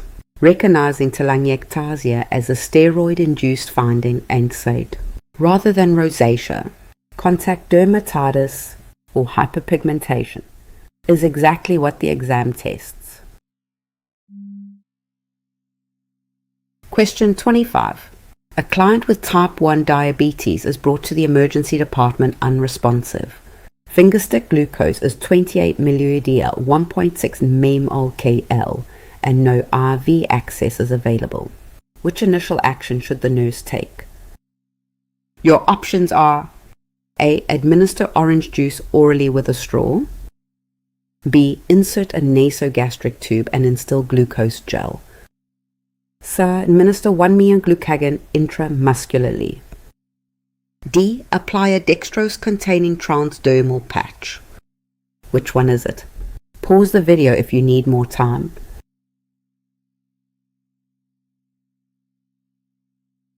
The correct answer is C. Administer 1 mg glucagon intramuscularly. C is correct because for a client with severe hypoglycemia who is unconscious and cannot swallow safely, 1 million of glucagon administered intramuscularly is the correct intervention when IV access is unavailable. Glucagon stimulates hepatic glycogenolysis, raising blood glucose within 10 to 15 minutes. A is wrong because attempting to give oral liquids to an unresponsive client risks aspiration. The airway is not protected in this state, and no oral treatment should be given to a client who cannot swallow. B is wrong because nasogastric tube insertion in an unresponsive client without airway protection is dangerous and time-consuming. Glucagon injection provides a far faster and safer route to raise blood glucose when IV access has not been established. D is wrong because no approved topical dextrose formulation exists for emergency glucose correction. Transdermal drug delivery cannot raise blood glucose rapidly enough to reverse severe hypoglycemia and would delay effective treatment. When a client is unresponsive from severe hypoglycemia and no intravenous access is available, intramuscular glucagon is the intervention of choice. Understanding why requires looking at how the drug works and how the route of treatment is selected. Glucagon works by stimulating hepatic glycogenolysis, ATOA, signaling the liver to break down stored glycogen and release glucose into the bloodstream. This process begins within 10 to 15 minutes of an intramuscular injection, making it fast enough to restore consciousness in a severely hypoglycemic client. The treatment route depends on 3 clinical conditions. If the client is alert and can swallow safely, 15 grams of oral carbohydrates are first line. If the client is altered but has IV access, 25 grams of 50% dextrose is given intravenously. If the client is unresponsive with no IV access, intramuscular glucagon, 1 milligram into the lateral thigh or deltoid is the answer. Each distractor fails for a specific reason. Oral fluids risk aspiration in an unresponsive client whose airway is unprotected. Nasogastric glucose gel takes time and requires placement confirmation. Transdermal dextrose patches have no approved emergency form. Only intramuscular glucagon provides rapid glucose restoration through a safe route when IV access is unavailable. When you see an unresponsive client, a dangerously low fingerstick glucose, and no IV access, the answer is intramuscular glucagon. Route selection in hypoglycemia always comes down to what is safe and what is available at that moment. Question 26. A client returns to the post-procedure unit after esophagogastroduodenoscopy performed under moderate sedation with topical pharyngeal anesthesia. About 30 minutes after arrival, the client requests a glass of water. Which nursing action is correct? Your options are: A. Provide water immediately because the procedure has ended. B. Offer ice chips as a safer substitute for water at this stage. C. Allow water only if the client reports no throat soreness.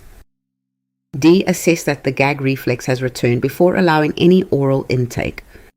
Take a second. Which answer would you pick?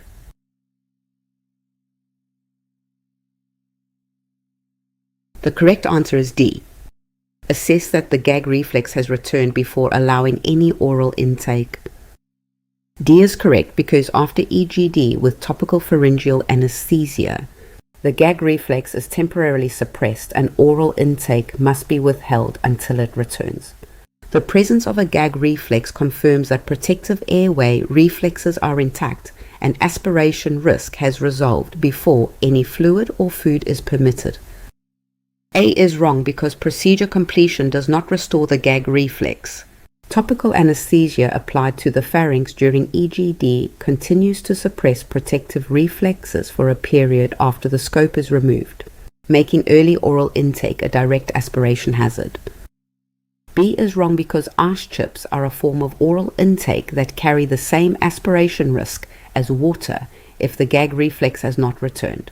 The safeness of any oral intake depends on first confirming gag reflex presence. C is wrong because throat soreness is not a reliable indicator of gag reflex return.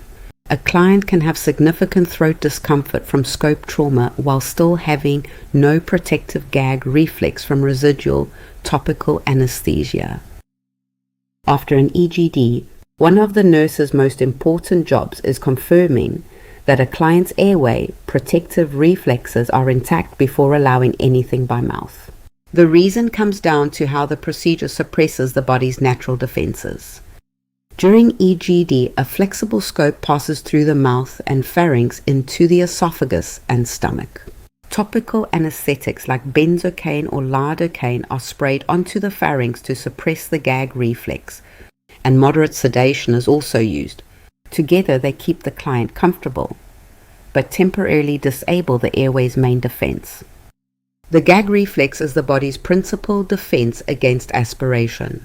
Without it, liquids can flow directly into the trachea with no cough or gag response to expel them. Critically, topical anesthesia continues working for 30 to 90 minutes after the scope is removed. So procedure completion alone does not mean the reflex is back. The post-procedure protocol follows 3 steps. First, confirm the client is alert and cooperative. Then directly assess the gag reflex using a tongue depressor at the posterior pharynx, and only then advance oral intake, starting with ice chips or sips of water before progressing to a normal diet. The exam trap is substituting surrogate indicators for actual gag reflex assessment: procedure completion, absence of throat soreness, time elapsed, and a request for ice chips do not confirm reflex return. The only valid indicator is direct assessment of the gag reflex itself. No shortcut replaces it. Question 27. A nurse assesses a client 1 week after kidney transplantation. The client reports fever of 38.8 degrees Celsius and tenderness over the graft site.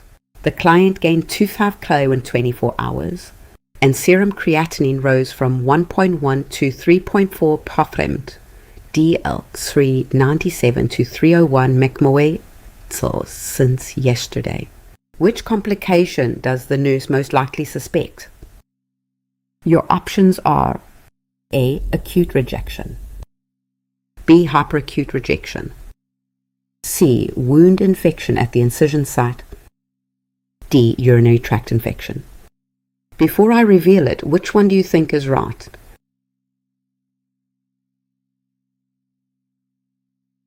The correct answer is A. Acute rejection. A is correct because fever, graft site tenderness, rapid weight gain from fluid retention, and a sharply rising creatinine within the first weeks post-transplant are the hallmark signs of acute rejection. Acute rejection can occur within 1 week, 2 years after transplantation, and may be reversible with increased immunosuppression. B is wrong because hyperacute rejection occurs within 48 hours of transplantation due to pre-formed recipient antibodies and results in immediate graft failure requiring surgical removal. At 1 week post-transplant, the hyperacute rejection timeline has passed. C is wrong because a wound infection would present primarily with a local erythema, purulent drainage, and skin warmth without the systemic pattern of rising creatinine and rapid weight gain that indicates renal graft dysfunction.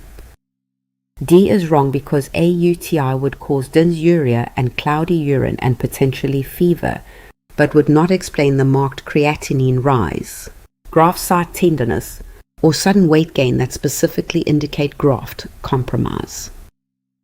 After a kidney transplant, the recipient's immune system may recognize the donor organ as foreign and launch an attack. This is acute rejection, distinct from other post-transplant complications in its timing, mechanism, and clinical picture. Rejection is classified by timing. Hyperacute rejection occurs within hours due to preformed antibodies and causes immediate graft failure. Acute rejection develops over days to months driven by T-cell or antibody-mediated attack. Chronic rejection unfolds over years, causing irreversible vascular scarring. The clinical picture of acute rejection follows directly from immune attack on the graft. Fever reflects systemic inflammation. The transplanted kidney becomes tender at the iliac fossa. Urine output falls, causing rapid weight gain. Serum creatinine rises sharply, often doubling or tripling within 24 to 48 hours. At the tissue level, recipient T cells infiltrate the donor kidney, attacking tubular cells and triggering interstitial inflammation. This immune assault impairs glomerular filtration, explaining the creatinine rise and oliguria. Biopsy confirming this pattern is the gold standard for diagnosis. The exam tests whether you can distinguish acute rejection from its mimics. Hyperacute rejection causes immediate failure within 48 hours. Wound infection is local without renal impairment. A UTI causes urinary symptoms but no graft tenderness or creatinine rise. The full cluster, fever, graft tenderness, weight gain, and sharply rising creatinine, point specifically to acute rejection. Question 28. A nurse reviews orders for a client receiving hemodialysis 3 times weekly. The medication list includes digoxin, lisinopril, and a water-soluble B-complex vitamin supplement. Which order should the nurse clarify with the PHCP before the hemodialysis session begins?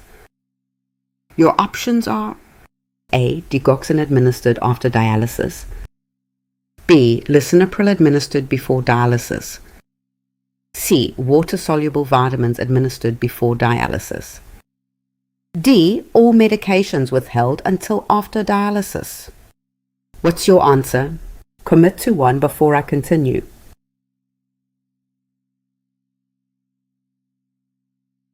The correct answer is B. Lisinopril administered before dialysis. B is correct because antihypertensive medications such as lisinopril are withheld before hemodialysis because the dialysis process removes fluid and lowers blood pressure. Administering an antihypertensive beforehand risks dangerous hypotension during the session. A is wrong because administering digoxin after dialysis rather than before is actually appropriate practice. Dialysis can lower serum potassium, increasing digoxin toxicity risk, so post-dialysis administration with electrolyte monitoring is the safer approach. C is wrong because water-soluble vitamins are dialyzable and should be given after the session to prevent them from being removed from the bloodstream during treatment. Giving them before dialysis renders the dose ineffective. D is wrong because withholding all medications without PHCP guidance is an independent nursing decision that may delay essential treatments. The nurse should clarify specific medications, particularly antihypertensives and dialyzable drugs, rather than making a blanket hold decision. When a client with end-stage renal disease is on hemodialysis, the timing of medications isn't arbitrary. It follows specific mechanistic rules. Understanding why certain drugs are held or given after dialysis is the key to safe practice. Hemodialysis does three things that directly affect medication management. It removes fluid volume and drops blood pressure. It pulls dialyzable drugs out of the bloodstream. And it shifts electrolytes in ways that can change how certain medications behave in the body. Antihypertensives, including ACE inhibitors, ARBs, calcium channel blockers, and beta blockers, are held before dialysis to prevent dangerous intradialytic hypertension. Digoxin and water-soluble vitamins like B-complex and vitamin C are given after dialysis. Phosphate binders follow meal timing regardless of the dialysis schedule. Whether a drug is removed during dialysis depends on its dialyzability, determined by molecular size, protein binding, water solubility, and volume of distribution. Small, water-soluble, minimally protein-bound drugs cross the dialyzer membrane and are lost during the session. Large, lipophilic, or highly protein-bound drugs remain in the body. The exam trap is treating all medications the same on dialysis days, either giving everything on schedule or holding everything indiscriminately. The correct approach is selective. Identify which drugs are dialyzable or hemodynamically dangerous, and time each one accordingly. Question 29. A nurse is teaching a client about tacrolimus ointment newly prescribed twice daily for moderate atopic dermatitis on the antecubital and popliteal areas.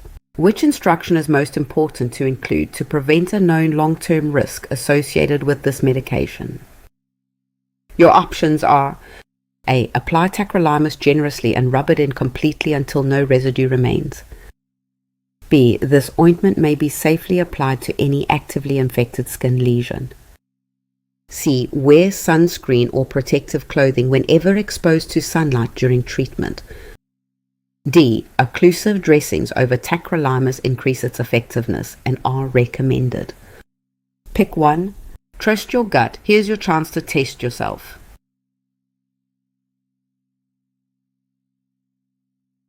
The correct answer is C. Wear sunscreen or protective clothing whenever exposed to sunlight during treatment. C is correct because tacrolimus carries a warning regarding increased ultraviolet radiation sensitivity and a theoretical risk of skin malignancy with prolonged sun exposure. Clients must apply broad-spectrum sunscreen and wear protective clothing to minimize UV exposure during and after tacrolimus treatment. A is wrong because tacrolimus should be applied in a thin layer rather than rubbed in aggressively. Excessive application wastes medication and may increase systemic absorption through already inflamed skin without improving efficacy. B is wrong because tacrolimus is contraindicated on infected skin. As a calcineurin inhibitor, it suppresses local immune responses necessary for clearing bacterial, viral, or fungal infections. All infections must be treated and resolved before applying tacrolimus. D is wrong because occlusive dressings are explicitly contraindicated with tacrolimus.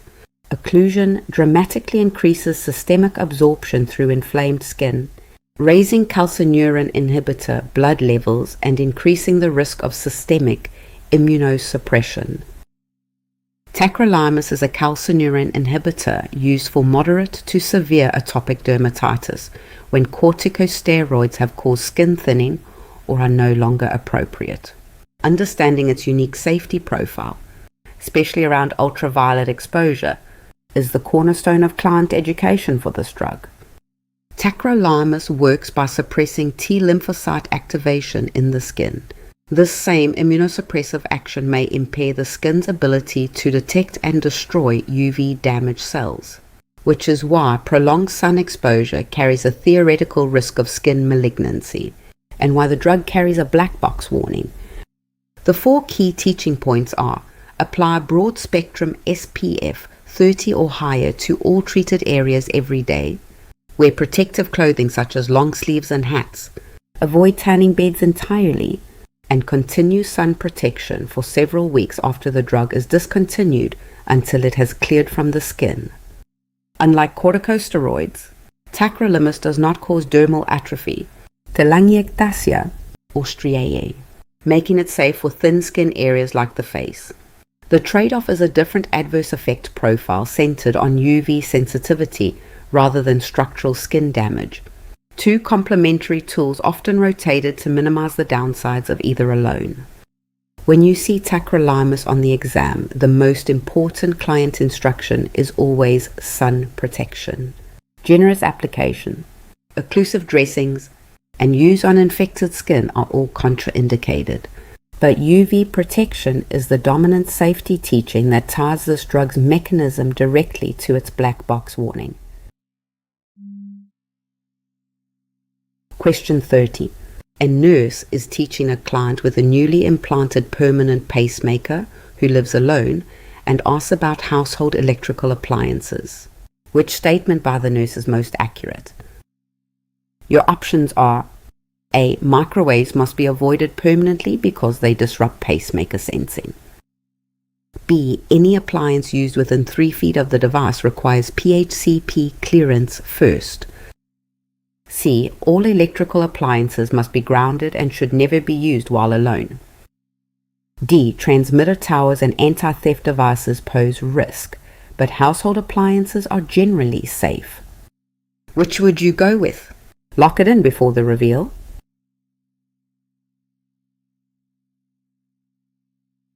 The correct answer is D. Transmitter towers and anti-theft devices pose risk, but household appliances are generally safe. D is correct because most household electrical appliances are safe for clients with pacemakers. The client should avoid transmitter towers and anti-theft devices in stores. If any unusual symptoms occur near an electrical device, the client should move 5 to 10 feet away and check the pulse. A is wrong because modern pacemakers are shielded against household microwave fields. Permanent avoidance of kitchen microwaves is an outdated restriction no longer applicable to contemporary pacemaker technology and would unnecessarily restrict the client's independence.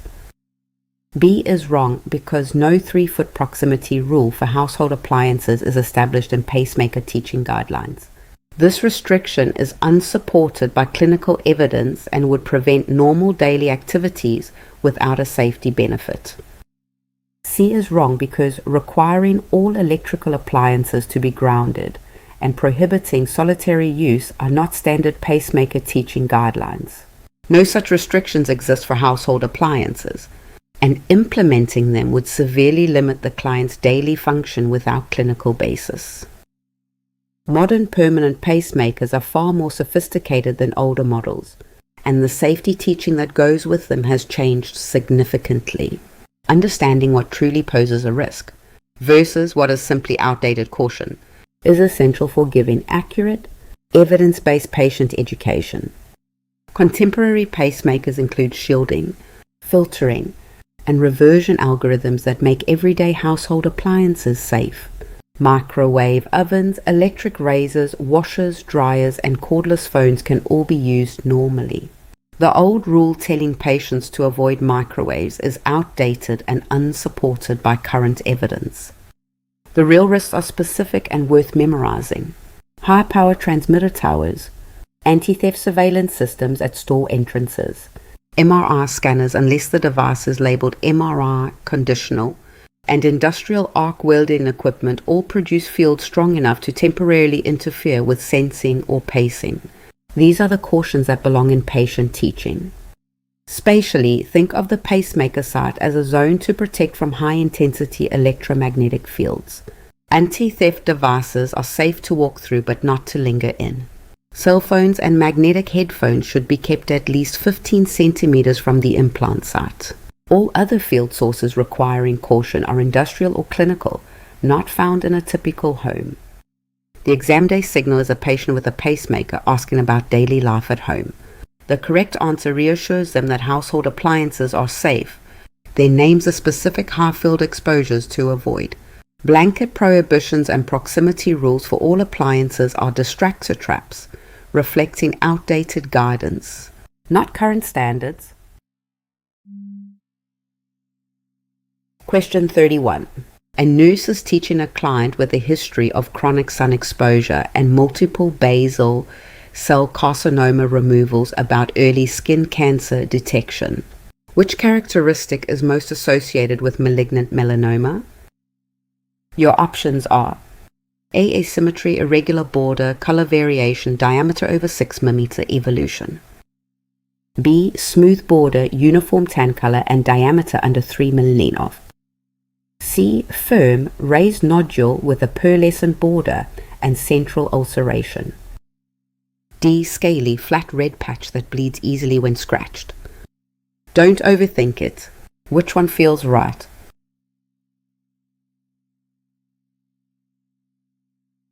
The correct answer is A. Asymmetry, irregular border, color variation, diameter over 6 mm, evolution.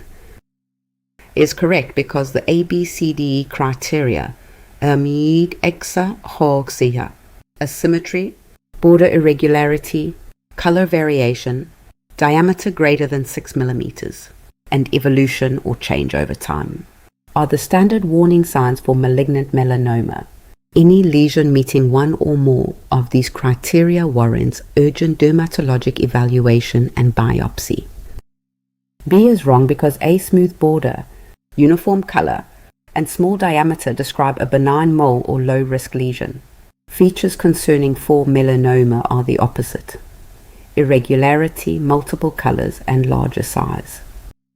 C is wrong because a firm, pearlescent nodule with a rolled border and central ulceration is the classic presentation of basal cell carcinoma, not melanoma. Basal cell carcinoma rarely metastasizes, unlike melanoma. D is wrong because a scaly, flat, easily bleeding patch describes squamous cell carcinoma in situ or actinic keratosis rather than the pigmented, asymmetric, evolving lesion characteristic of melanoma. Malignant melanoma is the deadliest skin cancer, responsible for most skin cancer deaths despite being relatively uncommon. Its danger lies in early metastasis, but when caught before it invades the dermis, simple excision is often curative. Everything hinges on early recognition. The ABCDE criteria give clinicians and patients a structured checklist: asymmetry, irregular border, color variation, diameter over 6 mm, and evolution over time are the 5 red flags. Any single feature warrants evaluation. Multiple features make biopsy urgent. Visually, a benign mole has a smooth border, uniform color, and small diameter, the opposite of the melanoma pattern. Once you train your eye to see asymmetry, color mixing, and irregular edges together, the distinction becomes clear at a glance. It's also critical to distinguish melanoma from the other major skin cancers. Basal cell is pearly and ulcerated but almost never spreads. Squamous cell is scaly and may bleed. Merkel cell is a rare, rapidly growing violaceous nodule and highly aggressive. Each has its own visual signature. On the exam, cluster words like asymmetry, irregular border, color variation, diameter over 6 millimeters, and a changing mole with sun exposure history all point to one concept, the ABCDE melanoma criteria. Recognizing this pattern is what separates routine follow-up from urgent oncology referral. Question 32. A client with pancytopenia is undergoing bone marrow biopsy to evaluate for aplastic anemia.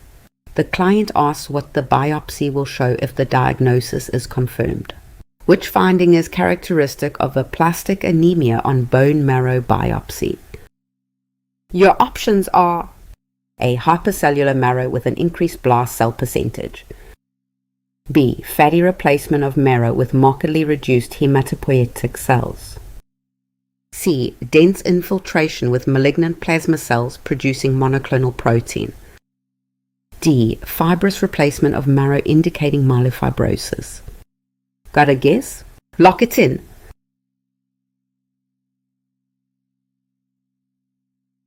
The correct answer is B.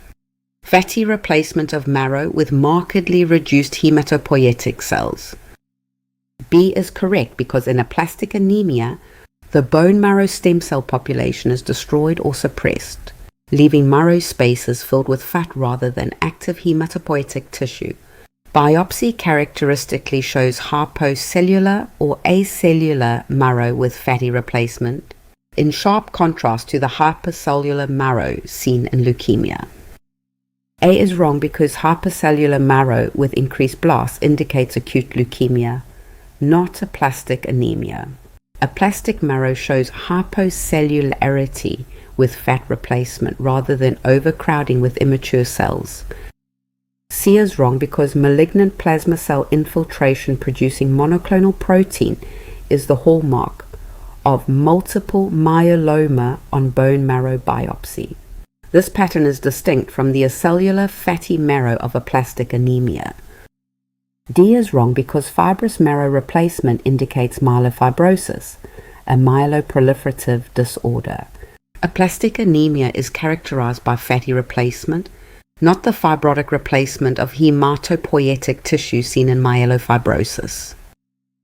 When a patient presents with pancytopenia, low red cells, white cells, and platelets together, the bone marrow biopsy is the diagnostic anchor. The biopsy appearance distinguishes aplastic anemia from leukemia, myelofibrosis, and myelodysplastic syndromes, and it directly determines the treatment path. In aplastic anemia, the stem cell population is destroyed. The marrow becomes hypocellular, with fat replacing the active hematopoietic tissue. Biopsy shows fewer than 25% cellularity, sometimes far less, with no fibrosis, no blasts, and no malignant infiltrate. The four major marrow patterns each point to a different diagnosis. Aplastic anemia is hypocellular with fatty replacement. Leukemia is hypercellular with malignant blasts. Myelofibrosis replaces marrow with collagen and reticulin. Myelodysplastic syndromes show dysplastic but cellular marrow with ineffective hematopoiesis. Aplastic anemia can be idiopathic or triggered by chloramphenicol, chemotherapy, radiation, parvovirus B-Tinsan, or autoimmune attack on hematopoietic stem cells. Diagnosis requires a biopsy showing less than 25% cellularity. Treatment is either allogenic transplant or immunosuppression with anti-thymocyte globulin and cyclosporine. On exam day, Cluster these words: pancytopenia, hypercellular marrow, fatty replacement, no blasts, no fibrosis. When they appear together, the answer is aplastic anemia, and the treatment hinges on whether a matched donor is available for transplant. Question 33. A client with cervical cancer is undergoing intracavitary brachytherapy with a cesium implant in place. During hourly rounds, the nurse finds the implant has dislodged and is lying in the bed lindens. Which action should the nurse take immediately? Your options are: A. Pick up the implant with gloved hands and place it in a lead container. B. Call for immediate evacuation of the client's room. C. Use long-handled forceps to place the implant in a lead-lined container. D. Cover the implant with a pillow and notify radiation safety immediately. Which one is it? Pause the video if you need more time.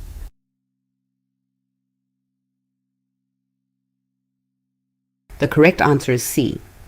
Use long-handled forceps to place the implant in a lead-lined container. C is correct because a dislodged radioactive implant must never be touched with bare or gloved hands, as direct contact exposes the nurse to dangerous radiation doses. Standard protocol requires using long-handled forceps to maximize distance from the source, placing the implant in a lead-lined container kept in the room, and then contacting radiation safety personnel.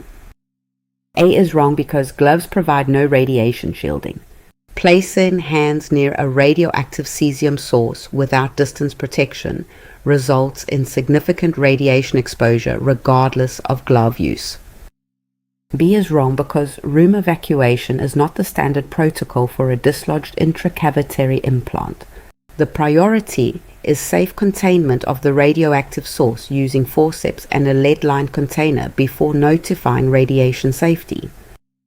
D is wrong because covering the implant with a pillow provides no radiation shielding and leaves the source uncontained in the bed. A lead-lined container is required for proper isolation of the dislodged radioactive material. When a brachytherapy implant dislodges, every second of exposure matters. The underlying principle that governs the nurse's response comes down to three core pillars of radiation protection.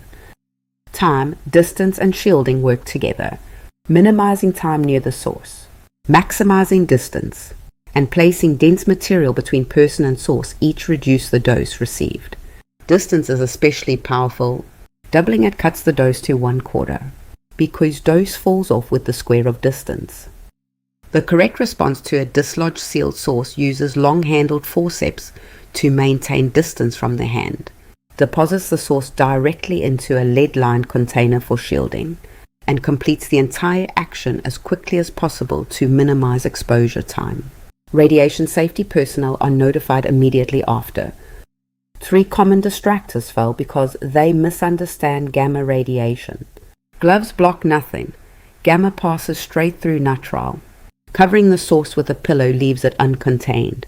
And evacuating the room delays containment, or wate. The priority is securing the source, not clearing the space.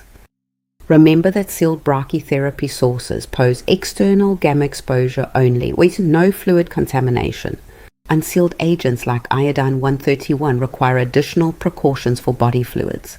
When you see cesium, iridium, or a dislodged implant on the exam, apply all three protection principles without hesitation. Question 34. A postmenopausal client with osteoporosis is prescribed alendronate. She takes calcium supplements at bedtime, ibuprofen daily for back pain, and returns to bed immediately after breakfast due to fatigue. She asks the nurse how to take alendronate safely. Which instruction is correct? Your options are: A. Take alendronate at bedtime with calcium-fortified juice for absorption. B. Take alendronate after breakfast with ibuprofen to reduce gastrointestinal upset. C. Take alendronate with the bedtime calcium supplement to maximize overnight bone uptake. D. Take alendronate first thing in the morning on an empty stomach with a full glass of plain water, then remain upright for at least 30 minutes. Take a second. Which answer would you pick?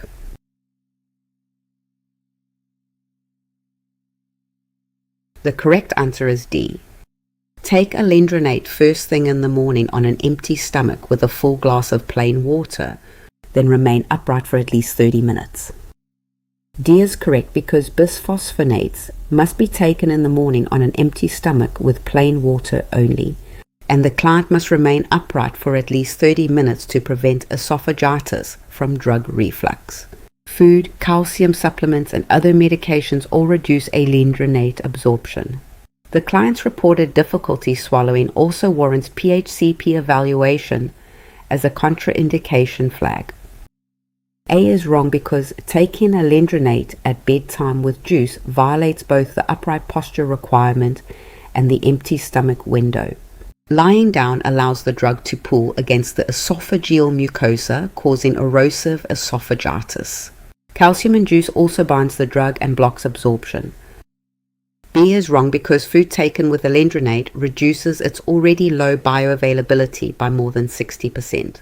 Combining it with ibuprofen adds gastrointestinal irritation risk on top of the esophagitis risk from taking the bisphosphonate with a meal. C is wrong because taking alendronate with calcium allows the mineral to bind the bisphosphonate in the gastrointestinal tract, preventing absorption entirely. The two must be separated by several hours, and taking alendronate at bedtime in a supine position risks esophageal injury. Bisphosphonates, like alendronate, are first-line treatment for postmenopausal osteoporosis, blocking osteoclast-mediated bone resorption. But this drug has a strict administration ritual, and every element of that ritual exists for a specific pharmacological reason. Alendronate has less than 1% oral bioavailability under ideal conditions, and that drops to near zero when taken with food, calcium, or other medications that bind the drug in the gut.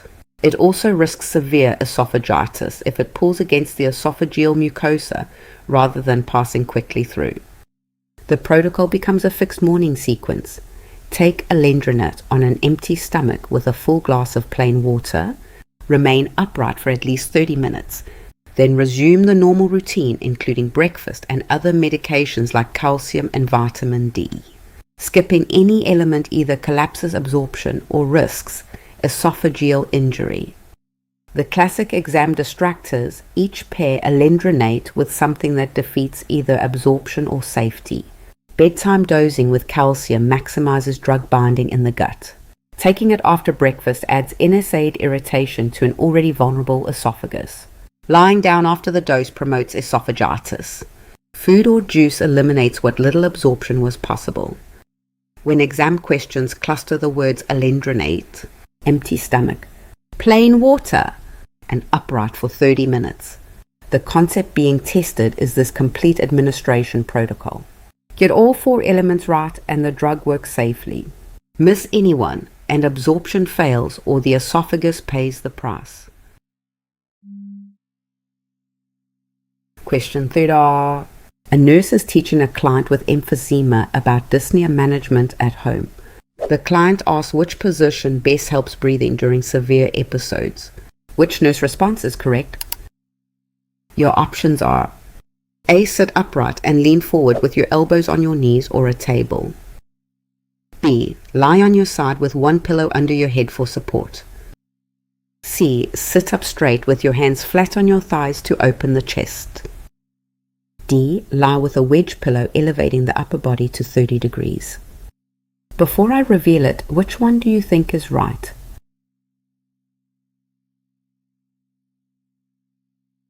The correct answer is A. Sit upright and lean forward with your elbows on your knees or a table. A is correct because the tripod position, sitting upright and leaning forward with elbows resting on the knees or an overbed table, fixes the shoulder girdle, allowing accessory respiratory muscles to assist ventilation more effectively. This forward-leaning posture is the recommended position for managing dyspnea and emphysema. B is wrong because side lying does not fix the shoulder girdle or allow accessory muscles to function at full mechanical advantage. The therapeutic value of the tripod position requires bracing the upper extremities against the surface, which cannot be achieved in a lateral recumbent position. C is wrong because sitting upright with hands resting on the thighs does not fix the shoulder girdle. The hands must be braced against the surface to create the leverage, allowing pectoral and scalene muscles to assist ventilation, the mechanism that makes the tripod position effective. D is wrong because the supine position, even when elevated, impairs diaphragmatic function in emphysema by allowing abdominal contents to push against the already flattened diaphragm. Orthopnea is common in COPD and requires upright rather than recumbent positioning during dyspneic episodes. When COPD clients can't get enough air, they instinctively lean forward and brace the elbows on a surface. This isn't random. It's a biomechanical strategy rooted in how chronic lung disease reshapes respiratory mechanics. In healthy lungs, the diaphragm domes downward to pull air in. In COPD, chronic air trapping hyperinflates the lungs, flattening the diaphragm so it can no longer contract effectively. The body compensates by recruiting accessory muscles instead. With elbows braced, the shoulder girdle becomes a fixed anchor. The sternocleidomastoid pulls the sternum up. The scalenes lift the upper ribs, and the pectoralis pulls the rib cage open, all working with greater mechanical advantage because the shoulders cannot rise freely. Positions that look similar still fail the key test. Side lying provides no surface to brace against. Hands resting on thighs let the shoulders elevate freely, defeating the anchor. A wedge pillow keeps the diaphragm in its already disadvantaged flattened position. Only the tripod provides true shoulder girdle fixation. Any sturdy surface, a table, a counter, the knees, can serve as the anchor point. The principle is always the same. Stabilize the shoulder girdle so accessory muscles can expand the chest wall, not just lift the shoulders. Question 36. A client has a stage 2 pressure injury on the sacrum with a shallow open wound and a clean pink-red wound bed. Which dressing should the nurse select for this wound? Your options are A. Dry gauze dressing changed twice daily to absorb excess moisture. B. Moisture retentive dressing such as a hydrocolloid or transparent film. C. Wet to dry gauze packing changed every 4 to 6 hours. D. No dressing and leave the wound open to air to promote drying. What's your answer? Commit to one before I continue.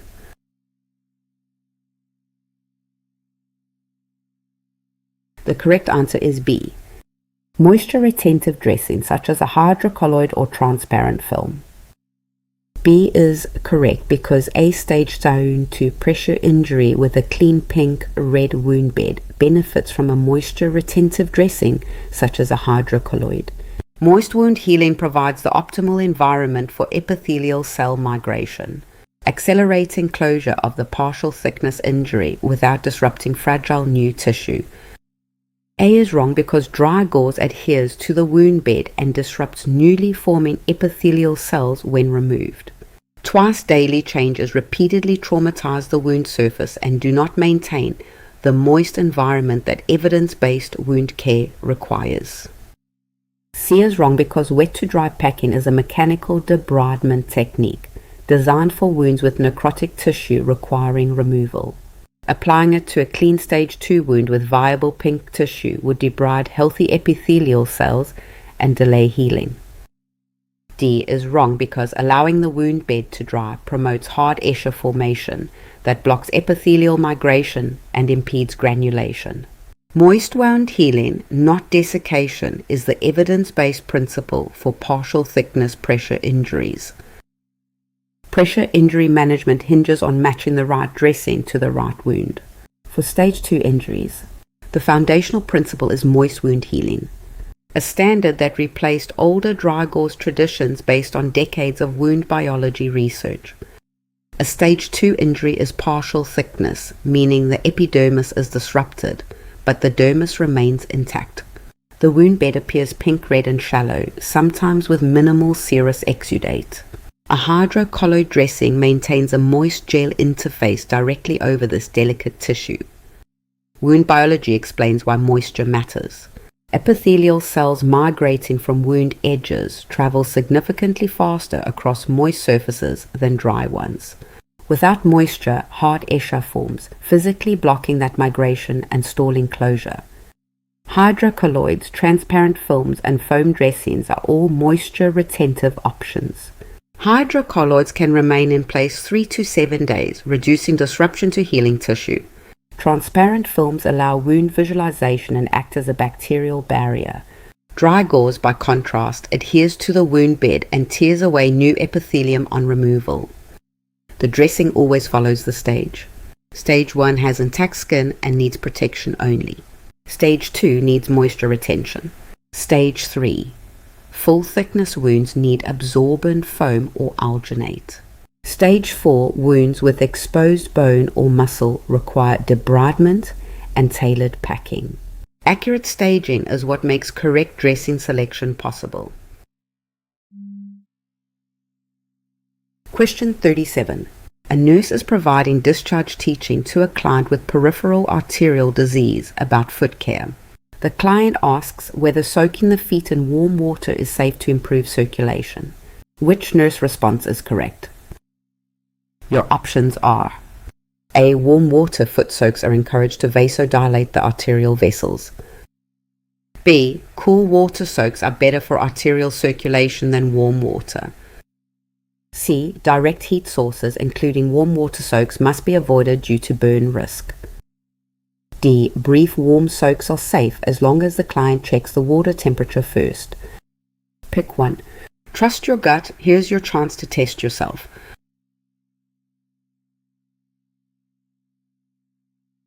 The correct answer is C. Direct heat sources, including warm water soaks, must be avoided due to burn risk. C is correct because clients with peripheral arterial disease must never apply direct heat to the lower limbs, including warm water soaks. Decreased peripheral sensation from chronic ischemia prevents reliable temperature detection, creating burn risk even from seemingly mild heat sources. A is wrong because encouraging warm water soaks contradicts the PAD safety guideline. Decreased sensation in ischemic limbs prevents reliable temperature detection, and even mildly hot water can cause a burn before the client recognizes danger. Vasodilation does not outweigh the thermal injury risk. B is wrong because neither warm nor cool soaks are recommended as routine foot care for clients with PAD. More importantly, the critical teaching point is the absolute prohibition on direct heat, not a comparison between water temperatures. D is wrong because no temperature check is reliable enough to protect a client whose peripheral sensation is already impaired by ischemia. The inability to accurately detect dangerous temperatures is precisely why all direct heat must be avoided. The safety check itself is unreliable in this population. Peripheral arterial disease causes chronic limb ischemia, meaning the legs receive less blood, less oxygen, and over time, significantly reduced sensation. This neuropathy is what makes heat so dangerous for PAD patients. Atherosclerotic plaques narrow the artery supplying the legs, reducing blood flow to both tissues and nerves. The resulting peripheral neuropathy means the skin can no longer reliably signal dangerous temperatures to the brain. Normally, pain from heat triggers immediate withdrawal before tissue damage occurs. In PAD, the patient may feel only mild warmth from water hot enough to cause a deep burn. When the injury finally becomes visible, poor healing from ischemia makes recovery far worse. The teaching is unambiguous. No hot water soaks, no heating pads, no hot water bottles, no electric blankets against the legs, no space heaters or prolonged sun exposure. Safe alternatives include warm wool socks and a comfortably heated room. Water temperature for bathing must stay below 38 degrees Celsius and should be checked with the hand or a thermometer, never the affected foot. A final distinction, PAD and peripheral venous disease look similar but require opposite care. PAD-E benefits from dependent positioning to aid arterial flow, while PVD requires elevation to improve venous return. Compression stockings help PVD but can dangerously worsen arterial flow in PAD. Question 38. A nurse in the dialysis unit is connecting a client with ESRD to a hemodialysis machine. The client suddenly reports chest pain, becomes short of breath, develops a continuous cough, and small air bubbles are visible in the blood tubing. Which sequence of action should the nurse follow? Your options are: A. Administer oxygen, position left side down, then stop dialysis. B. Increase the dialysis rate to clear the air from the tubing. C. Clamp the tubing, call for help, then monitor blood pressure. D. Stop dialysis. Turn the client to the left, lateral decubitus position with head down. Then administer oxygen. Which would you go with? Lock it in before the reveal.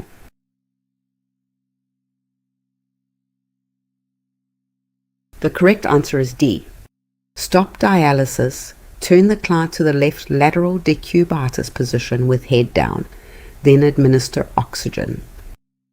D is correct because the priority nursing actions for air embolism during hemodialysis are: stop the dialysis immediately, turn the client to the left lateral decubitus position with the head lower than the feet, then administer oxygen. This position traps air in the right atrium and prevents it from entering the pulmonary circulation. A is wrong because stopping the dialysis must be the first action before positioning or oxygen administration. Continuing to run the machine while repositioning allows more air to enter the bloodstream, worsening the embolism. B is wrong because increasing the dialysis rate would drive more air into the client's bloodstream, turning a small embolism into a potentially fatal one. Air must never be advanced through the circulation. It must be trapped and prevented from reaching the pulmonary vasculature. C is wrong because clamping the tubing alone without stopping the pump does not ensure the machine is off and may create pressure differentials that force more air into the system. Monitoring blood pressure while the embolism remains unaddressed fails to treat the life-threatening emergent cell. Air embolism during hemodialysis is rare but immediately life-threatening. When air enters the venous bloodstream, it travels to the right heart and can block the pulmonary arteries, causing acute cardiovascular collapse. Air enters through the venous line and pulls in the right atrium and right ventricle. Placing the patient in the left lateral decubitus, Trendelenburg position traps the air bubble at the apex of the right heart, away from the pulmonary outflow tract, where it can slowly dissolve. The clinical picture clusters around sudden chest pain, dyspnea, and cough as air reaches the heart and lungs. The confirmatory finding is visible air bubbles tracking through the venous return tubing of the dialysis circuit. The response follows a strict sequence. First, stop the dialysis machine to halt further air entry. Second, position the client in left lateral Trendelenburg. Third, apply high concentration oxygen to displace nitrogen and improve oxygenation. Finally, notify the provider and prepare for advanced support. Any response that skips a step or reverses the order risks driving more air into the patient. The full sequence, stop, position, oxygen, notify, is what makes the intervention effective. Question 39. A client arrives in the emergency department with crushing substernal chest pain radiating to the left jaw and arm, diaphoresis, and nausea for 75 minutes. Troponin I is elevated and nitroglycerin has provided no relief. Which medication should the nurse prepare to administer as the priority for pain management? Your options are: A. Morphine sulfate IV as the first choice analgesic for acute MI pain.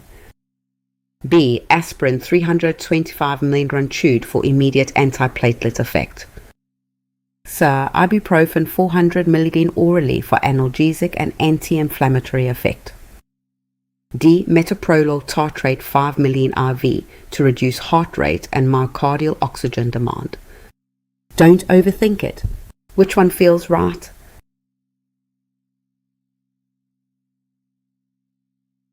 The correct answer is A. Morphine sulfate IV as the first choice analgesic for acute MI pain.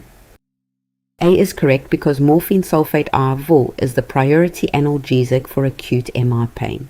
It reduces pain and anxiety, decreases myocardial oxygen demand by reducing sympathetic activation, and produces vasodilation that lowers preload.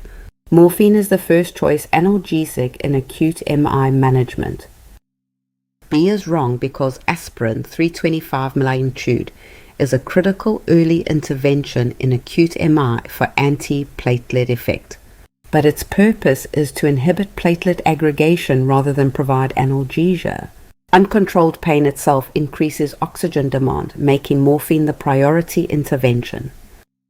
C is wrong because NSAIDs such as ibuprofen are contraindicated in acute MI.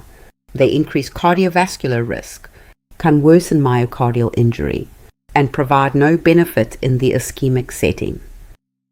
D is wrong because metoprolol 4 reduces heart rate and myocardial oxygen consumption, but does not directly relieve acute pain. Uncontrolled pain increases sympathetic tone and raises oxygen demand. So pain management with morphine takes precedence. When a patient arrives with an acute MI, pain control is not just about comfort, it is a direct cardiac intervention. Uncontrolled pain triggers a sympathetic surge that raises heart rate, blood pressure, and contractility, all of which drive up myocardial oxygen demand in a heart that is already ischemic. Morphine achieves cardiac protection through three combined effects. Central analgesia interrupts the pain pathway, anxiolysis reduces emotional distress, and venodilation decreases preload and lowers left ventricular wall tension, blunting the sympathetic surge at multiple levels simultaneously. Together, these effects reduce the workload on ischemic myocardium. By interrupting the pain sympathetic feedback loop, morphine protects the at-risk tissue directly, not just masking discomfort, but actively limiting the extent of injury. Morphine is given intravenously for rapid onset, typically within 5 minutes. Starting doses of 2 to 4 milligrams are titrated every 5 to 15 minutes. The key adverse effects to monitor are hypotension and respiratory depression, both reversible with naloxone. Each MI drug has a distinct role. Aspirin reduces thrombus propagation, nitroglycerin vasodilates, and metoprolol controls heart rate, but none of these are the analgesic priority. Ibuprofen is contraindicated entirely. When the question asks about pain control in acute MI, only morphine fits that specific role. Question 40. A client with Goodpasture's syndrome has hematuria, declining GFR, and hemolysis from pulmonary hemorrhage. Plasmapheresis has been prescribed. The client asks the nurse why this procedure is used. Which statement best describes the rationale for plasmapheresis in this condition? Your options are: A. Plasmapheresis replaces damaged glomeruli with healthy plasma proteins. B. Plasmapheresis removes circulating anti-GBM autoantibodies from the blood. C. Plasmapheresis delivers high-dose corticosteroids directly to inflamed tissue. D. Plasmapheresis filters urea and creatinine that dialysis cannot remove. Got a guess? Lock it in.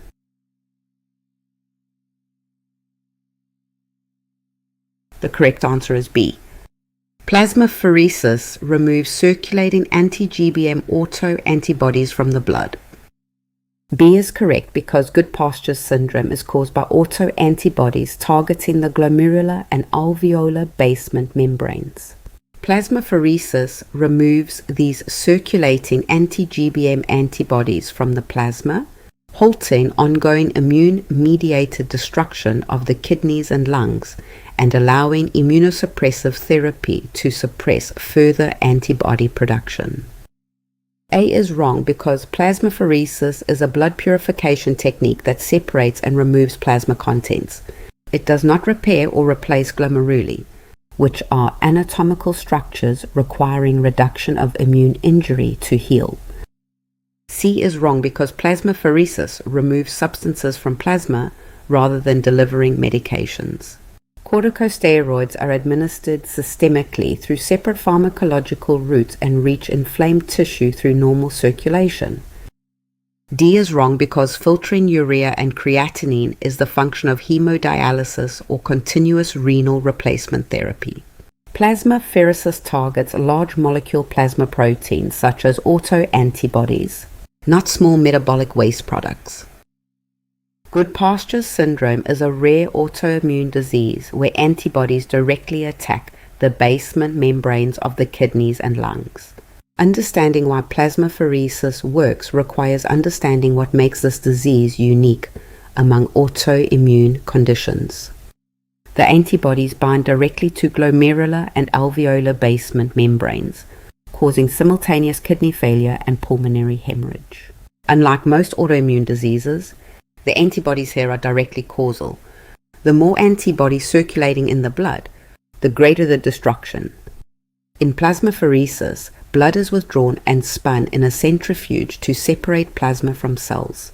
The plasma, containing the harmful anti-GBM antibodies, is discarded, and the cells are returned with replacement fluids such as albumin or fresh frozen plasma.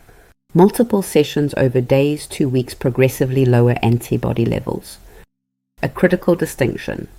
Plasmapheresis removes large molecules like antibodies and immune complexes by discarding plasma, while hemodialysis filters small water-soluble molecules like urea and creatinine across a semi-permeable membrane.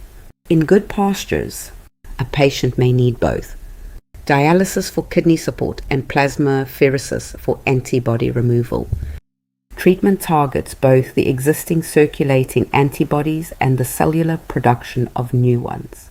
Plasmapheresis removes antibodies already in the bloodstream, while cyclophosphamide and corticosteroids suppress the immune cells still producing them. These three therapies work together to halt destruction of the kidneys and lungs. Question 41. A client with a first tonic-clonic seizure is receiving discharge teaching about phenytoin. The nurse explains the most important oral adverse effect requiring regular dental follow-up. Which statement correctly describes this adverse effect? Your options are: A. Phenytoin causes dry mouth and increased dental caries over time. B. Phenytoin causes oral candidiasis in most clients. C. Phenytoin causes gingival hyperplasia with reddened, swollen, easily bleeding gums. D. Phenytoin causes leukoplakia on the tongue requiring annual biopsy. Which one is it? Pause the video if you need more time.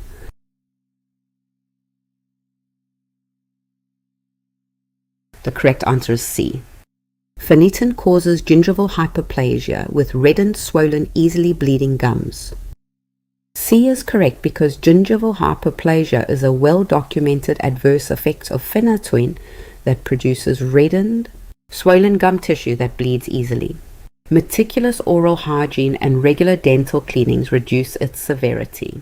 The client should report significant gum changes to the PHCP, who may adjust the medication or refer to dentistry. A is wrong because dry mouth and dental caries are not the primary oral adverse effect attributed to phenytoin.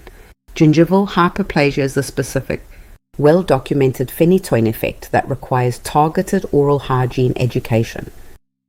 B is wrong because phenytoin does not cause oral candidiasis. Candidiasis is an opportunistic fungal infection associated with immunosuppression, inhaled corticosteroids, or antibiotic-disrupted oral flora, not with the anticonvulsant mechanism of phenytoin. D is wrong because leukoplakia is a potentially precancerous oral lesion associated with tobacco use, alcohol, or chronic mucosal irritation. Phenytoin does not cause leukoplakia. An annual biopsy is not part of the monitoring protocol for clients on this medication. No. Phenytoin is a widely used anticonvulsant, but long-term therapy carries a distinctive oral adverse effect, gingival hyperplasia. Understanding why it happens and how to manage it is essential for safe client care. Phenytoin stimulates fibroblast proliferation in gingival connective tissue and disrupts collagen metabolism. The result is reddened, swollen gums that bleed easily. Severity correlates with serum drug levels, oral hygiene, and individual susceptibility. Management centers on meticulous oral hygiene. Clients should brush twice daily, floss daily, and attend dental cleanings every 3 to 6 months. Significant gum changes should be reported to both the neurology provider and the dentist, as severe cases may require gingivectomy or a switch to an alternative anticonvulsant. Phenytoin is not alone. Calcium channel blockers like nifedipine and the immunosuppressant cyclosporine cause gingival hyperplasia through a similar fibroblast mechanism. Recognizing which drug class drives the gingival change is what guides appropriate clinical response. When you see phenytoin and gum changes on an exam, think gingival hyperplasia, not dry mouth, not candidaxis, not leukoplakia. Meticulous oral hygiene and regular dental care are the cornerstones of prevention. Question 42. A client with acute leukemia completed induction chemotherapy 3 weeks ago. Morning labs show potassium 6.0 phosphorus 7.5 on 229 mol, uric acid 12 mg dl, and calcium 6.8 mdl 170 ml with oliguria and increasing creatinine. Which complication does this laboratory pattern indicate? Your options are A. Hyperparathyroidism, causing simultaneous shifts in all electrolytes. B. Cisplatin nephrotoxicity, producing tubular wasting of electrolytes. C. SIADH, causing dilutional changes across all electrolyte values. D. Tumor lysis syndrome, releasing intracellular contents into plasma. Take a second. Which answer would you pick?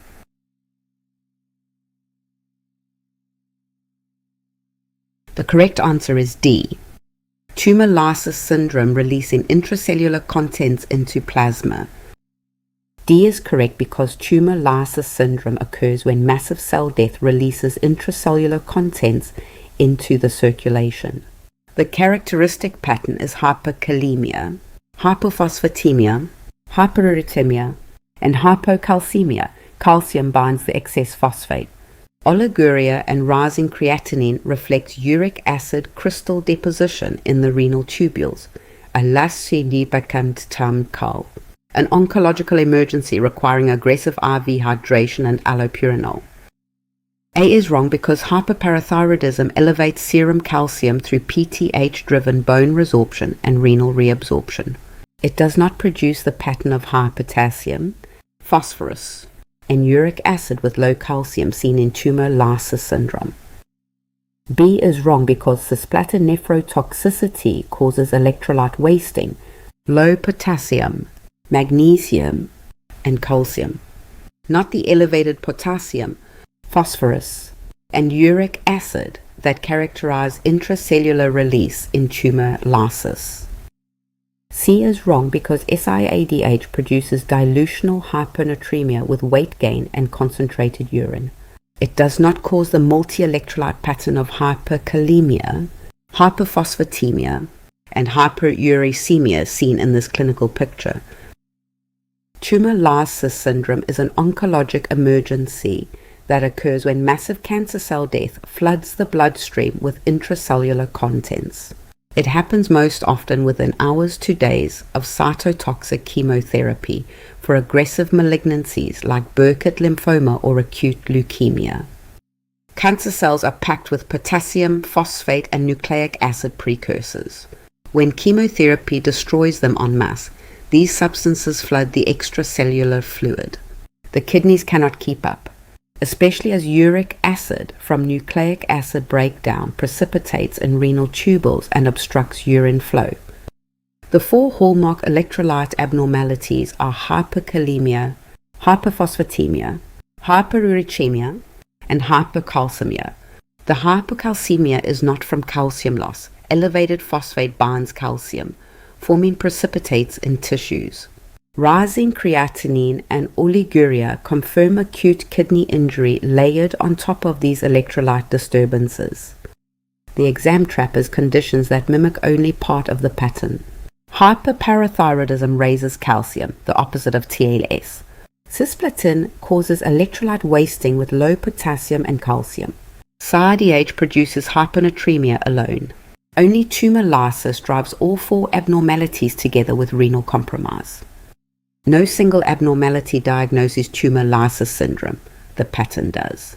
When hyperkalemia, hyperphosphatemia, hyperuricemia, and hypocalcemia cluster with oliguria after chemotherapy, act immediately with IV hydration, raburic acid, and nephrology consultation to prevent fatal dysrhythmia or irreversible kidney failure.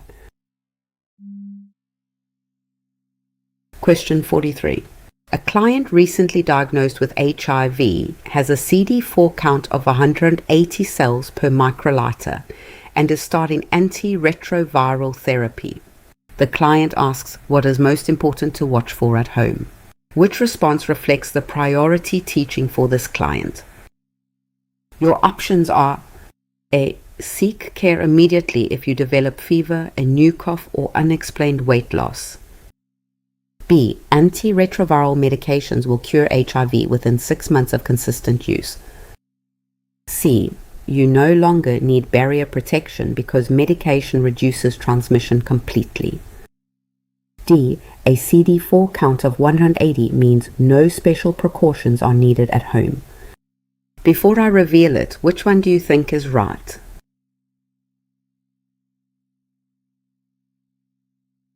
The correct answer is A. Seek care immediately if you develop fever, a new cough, or unexplained weight loss. A is correct because a CD4 count of 180 cells per microliter, below the AIDS-defining threshold of 200, makes this client highly vulnerable to opportunistic infections. Teaching the client to recognize early warning signs such as fever, unexplained weight loss, or new respiratory symptoms and to seek care immediately can prevent progression to life-threatening illness before the immune system responds to antiretroviral therapy. B is wrong because antiretroviral therapy is not curative. It suppresses viral replication and preserves immune function. But HIV remains in the body and lifelong treatment is required to maintain viral suppression. C is wrong because while an undetectable viral load significantly reduces transmission risk, barrier protection is still recommended. Stating that medication eliminates transmission completely is inaccurate and promotes unsafe sexual practices.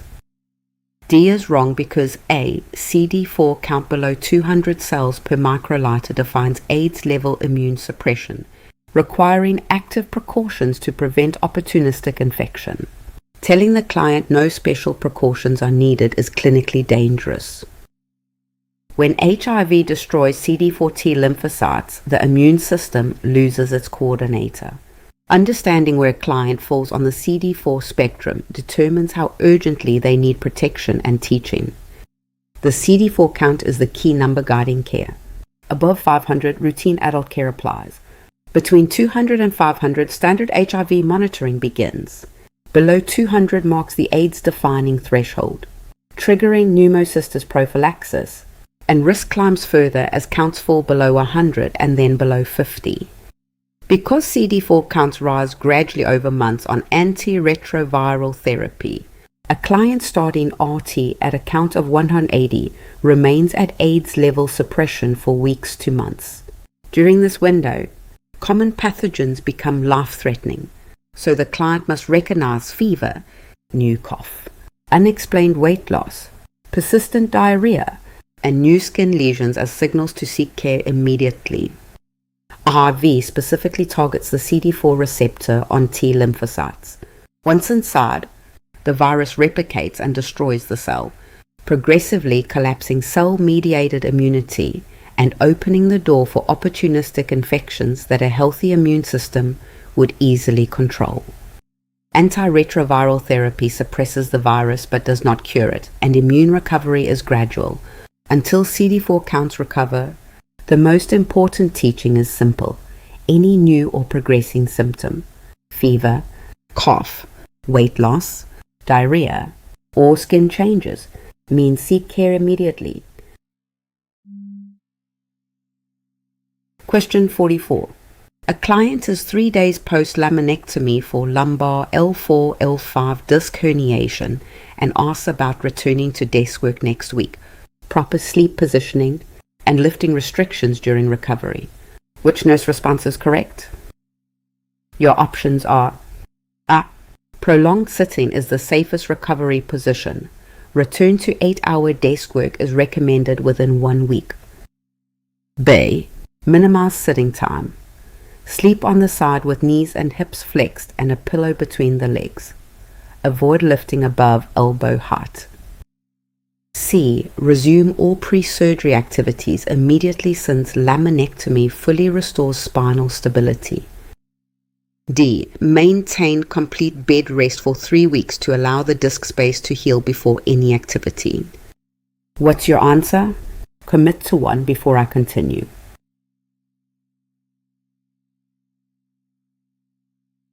The correct answer is B. Minimize sitting time. Sleep on the side with knees and hips flexed and a pillow between the legs. Avoid lifting above elbow height.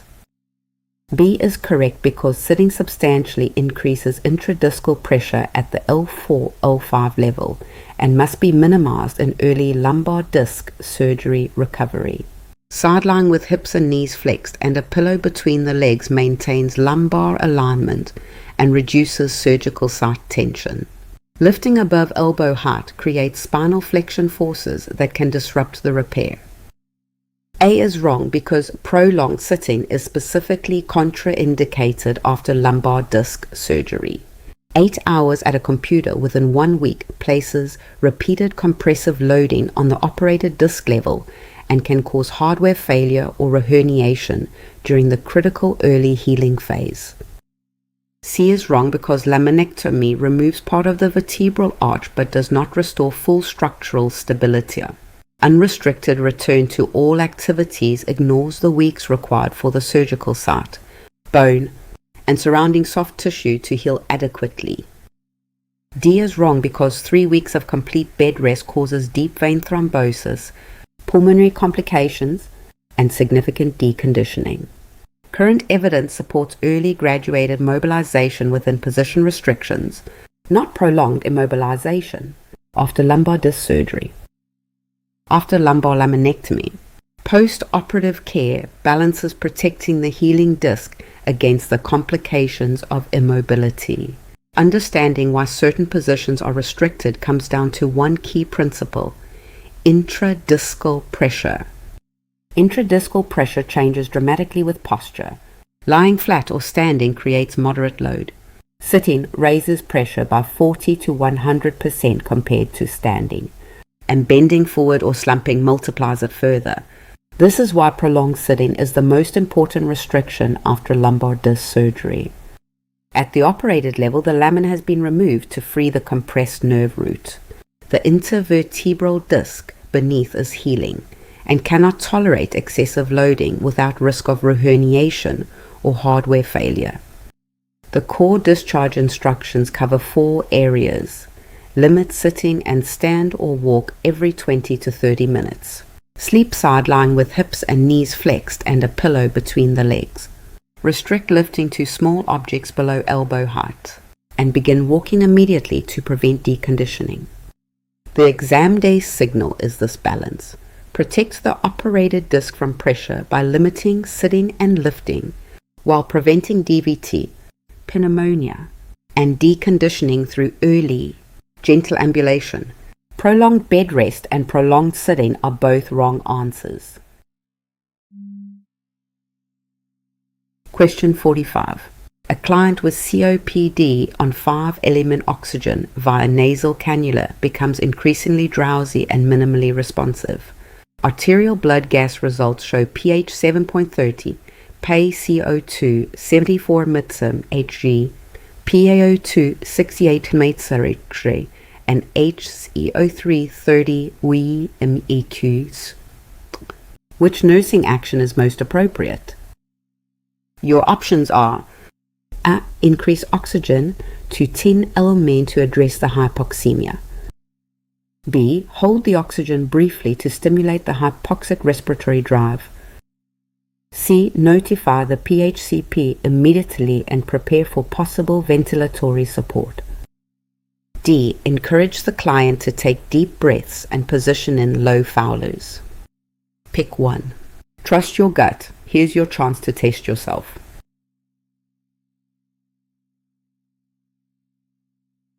The correct answer is C. Notify the PHCP immediately and prepare for possible ventilatory support. C is correct because this ABG demonstrates respiratory acidosis with CO2 retention at 74 HX and a decreasing level of consciousness, indicating CO2 narcosis in a client with COPD. Mechanical ventilatory support should be anticipated when supplemental oxygen cannot maintain acceptable gas exchange values. The PHCP must be notified immediately for this deteriorating clinical situation. A is wrong because increasing oxygen to high flow in a client with COPD and chronic CO2 retention suppresses the hypoxic respiratory drive, potentially reducing the stimulus to breathe and worsening CO2 accumulation.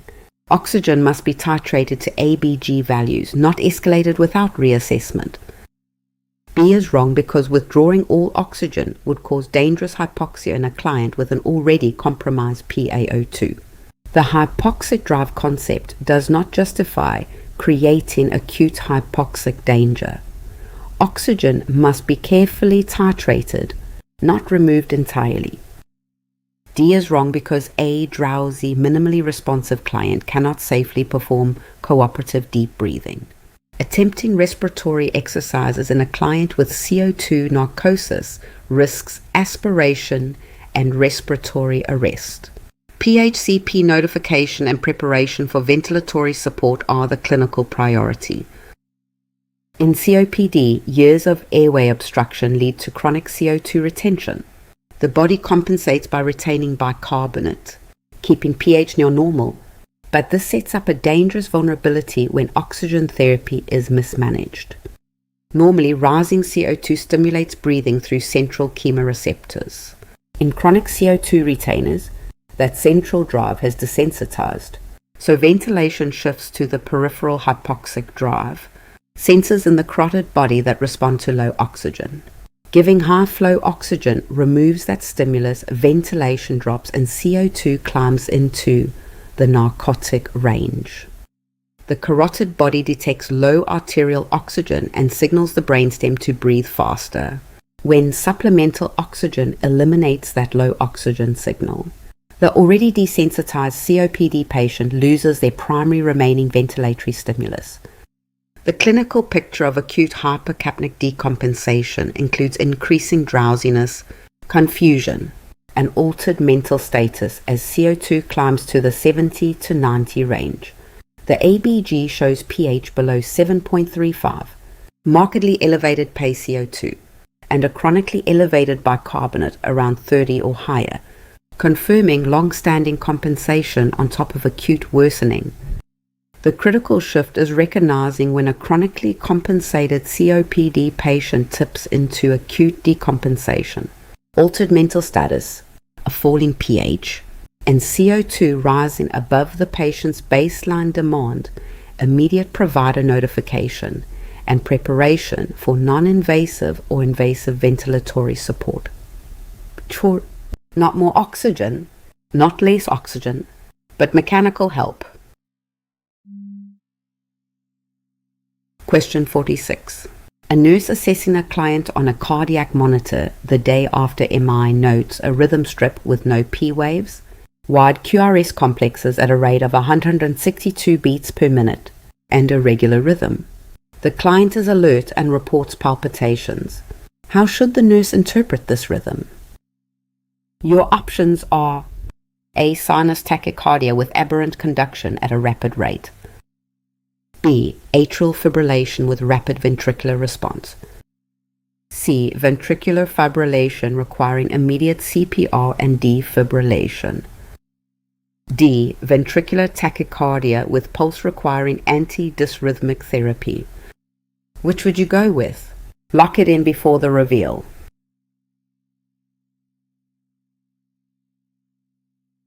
The correct answer is D. Ventricular tachycardia with pulse requiring antidysrhythmic therapy. D is correct because ventricular tachycardia is characterized by no P waves, wide and bizarre QRS complexes, a rate of 140 to 250 beats per minute, and a regular rhythm. The client is alert with palpitations, indicating pulsed VT requiring immediate antidysrhythmic intervention as prescribed. A is wrong because sinus tachycardia has identifiable P waves before each QRS complex and a normal QRS width of under 0 to 10 seconds. The absent P waves and wide QRS complexes in the strip exclude sinus tachycardia. B is wrong because atrial fibrillation produces an irregular ventricular response with narrow QRS complexes in the absence of aberrant conduction. A completely regular rate of 162 with wide QRS complexes and no P waves does not fit the AF pattern. C is wrong because ventricular fibrillation produces completely chaotic electrical activity with no identifiable QRS complexes and no measurable rate. The regular rhythm with distinct wide QRS complexes described here is the defining pattern of ventricular tachycardia, not the uncoordinated undulations of VF. Ventricular tachycardia arises when a focus in the ventricular myocardium fires rapidly, bypassing the normal conduction system entirely. Understanding why this produces a wide, bizarre QRS and why the pulse check matters most is the key to managing it correctly. Normally, ventricular depolarization travels through the bundle branches and Purkinje fibers, a fast highway, producing a narrow QRS under 0.10 seconds. In VT, an ectopic ventricular focus bypasses that highway, spreading impulse slowly cell to cell through ordinary myocardium, generating the characteristic wide, abnormal QRS. On the monitor, ventricular tachycardia shows 4 hallmark findings: absent P waves, wide bizarre QRS complexes greater than 0.0 seconds, a rate between 140 and 250 beats per minute, and a regular rhythm. These 4 together distinguish VT from other tachycardias. The rhythm looks identical whether a pulse is present or not, so the pulse check drives every decision. Pulsed stable VT is treated with antidysrhythmics like amiodarone. Pulseless VT is a cardiac arrest rhythm requiring immediate CPR and defibrillation, managed exactly like ventricular fibrillation. When you see a regular wide complex rapid rhythm with no P waves, recognize ventricular tachycardia, then immediately assess for a pulse. That single clinical finding determines whether you reach for amiodarone or the defibrillator. Question 47. A client with active ulcerative colitis is admitted with 12 bloody stools in 12 hours, heart rate of 118 beats per minute, and severe abdominal cramping. The nurse places the client on NPO status. Which additional intervention is the highest priority? Your options are A. Administer V fluids and monitor intake and output every hour. B. Perform a comprehensive extraintestinal skin assessment. C. Encourage ambulation 3 times daily to reduce intestinal stasis. D. Begin colostomy education in preparation for possible surgery. Don't overthink it. Which one feels right?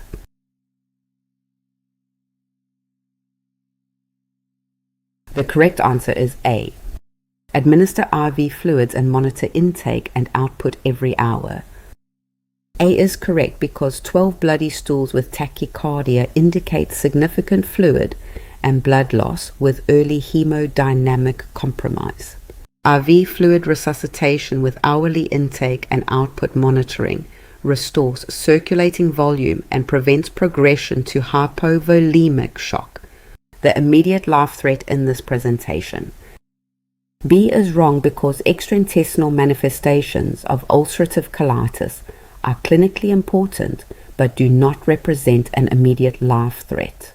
Hemodynamic stabilization in a tachycardic high output client must precede comprehensive integumentary assessment. C is wrong because ambulation stimulates peristalsis and would increase an already dangerously elevated stool frequency. This intervention is contraindicated in severe acute colitis and could accelerate fluid, electrolyte, and blood loss. D is wrong because ostomy education is premature during active hemodynamic compromise. Surgical planning and colostomy teaching are appropriate only after the client is stabilized and a definitive operative decision has been made. Severe acute ulcerative colitis is a hemodynamic emergency driven by massive ongoing losses from the inflamed colon. Understanding why fluids are the immediate priority requires understanding exactly what is being lost with every bowel movement. Extensive mucosal ulceration strips the colon's protective lining, and each bowel movement carries away fluid, electrolytes, protein, and blood directly from that inflamed surface. With 12 or more bloody stools per day, losses can exceed 4 liters of fluid plus significant red blood cells, enough to drive the patient into hypovolemic shock. Resuscitation follows standard hypovolemic shock principles. 2 large bore IVs go in immediately. Isotonic crystal order is bolused, and the rate is then titrated to response. Urine output is the most sensitive bedside indicator. At least 0.5 milliliters per kilogram per hour tells you the kidneys are being perfused. Hourly intake output tracking quantifies whether replacement is keeping pace with losses. Common distractors: addressing joint pain or eye inflammation, encouraging ambulation, teaching colostomy care, or performing skin assessment are all real parts of ulcerative colitis management, but none of them address the immediate hemodynamic threat. Ambulation can even worsen diarrhea by stimulating peristalsis. Stabilization always comes before these interventions. The exam signal is the cluster: severe UC, 12 or more bloody stools, tachycardia, and hypertension. That cluster means one thing: the patient is losing intravascular volume faster than the body can compensate, and fluid resuscitation with intake-output monitoring is the nurse's immediate priority before anything else. Question 48. A client with type 2 diabetes managed with oral medications is scheduled for cardiac catheterization in the morning. The nurse reviews the medication administration record. Which oral anti-diabetic agent must be withheld 24 hours before the procedure and for 48 hours afterward? Your options are: A. Glipizide, because hypoglycemia risk increases with procedural NPO status. B. Metformin, because contrast dye can cause renal impairment leading to lactic acidosis. C. Repaglinide, because its protein binding increases with iodinated contrast exposure.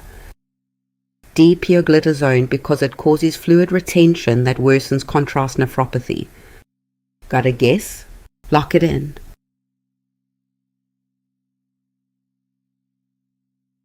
The correct answer is B. Metformin, because contrast dye can cause renal impairment leading to lactic acidosis. B is correct because metformin is withheld 24 hours before cardiac catheterization and for 48 hours after, because iodinated contrast medium can impair renal function. If the kidneys are compromised, metformin accumulates in the blood, creating risk of potentially fatal lactic acidosis. Renal function must be reassessed before the medication is restarted. A is wrong because glipizide may be held on the morning of the procedure due to NPO status and hypoglycemia concern, but there is no established indication to withhold it 24 hours before and 48 hours after based on a specific contrast drug interaction. C is wrong because repaglinide has no documented interaction with iodinated contrast requiring the extended pre- and post-procedure withholding period. The unique concern about metformin and lactic acidosis in the context of contrast-induced nephropathy is specific to the biguanide class. D is wrong because pioglitazone is associated with fluid retention as an adverse effect, but there is no established protocol to withhold it specifically around cardiac catheterization with contrast. The contrast-related withholding standard applies to metformin, not to thiazolidine ediones. When a patient on metformin is scheduled for a procedure using iodinated contrast, a specific peri-procedural protocol is required to prevent a life-threatening complication. Understanding why this protocol exists starts with what iodinated contrast does to the kidneys. Iodinated contrast is nephrotoxic through 3 mechanisms: direct tubular injury, renal vasoconstriction, and oxidative stress on tubular cells. The result is a transient rise in creatinine. In most patients this resolves, but in some it is sustained enough to impair metformin clearance. When renal function declines even modestly, metformin cannot be cleared normally. The drug accumulates and the biguanide renal lactate pathway tips into lactic acidosis, a potentially fatal cascade that develops acutely. The standard protocol is to hold metformin 24 hours before and 48 hours after the procedure, then confirm serum creatinine has returned to baseline before restarting.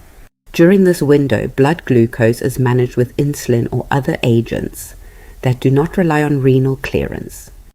The exam trap is confusing metformin with other oral anti-diabetic agents. Sulfonylureas like glipizide may be held briefly for NPO status, and pioglitazone carries fluid retention concerns, but only metformin has the specific contrast-related lactic acidosis risk that drives this extended peri-procedural protocol. Question 49. A client with cirrhosis and hepatic encephalopathy is receiving lactulose 30 ml orally 3 times daily. During morning rounds, the nurse evaluates treatment effectiveness. Which assessment finding best indicates the medication is achieving its therapeutic goal? Your options are: A. Client passes 1 formed brown stool each morning. B. Client's urine output increases to greater than 60 ml per hour. C. Client produces 2 to 3 soft or loose stools per day with improved orientation. D. Client's abdominal girth decreases by 2 centimeters from baseline. Which one is it? Pause the video if you need more time.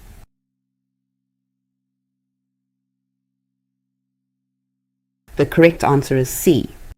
Client produces 2 to 3 soft or loose stools per day with improved orientation.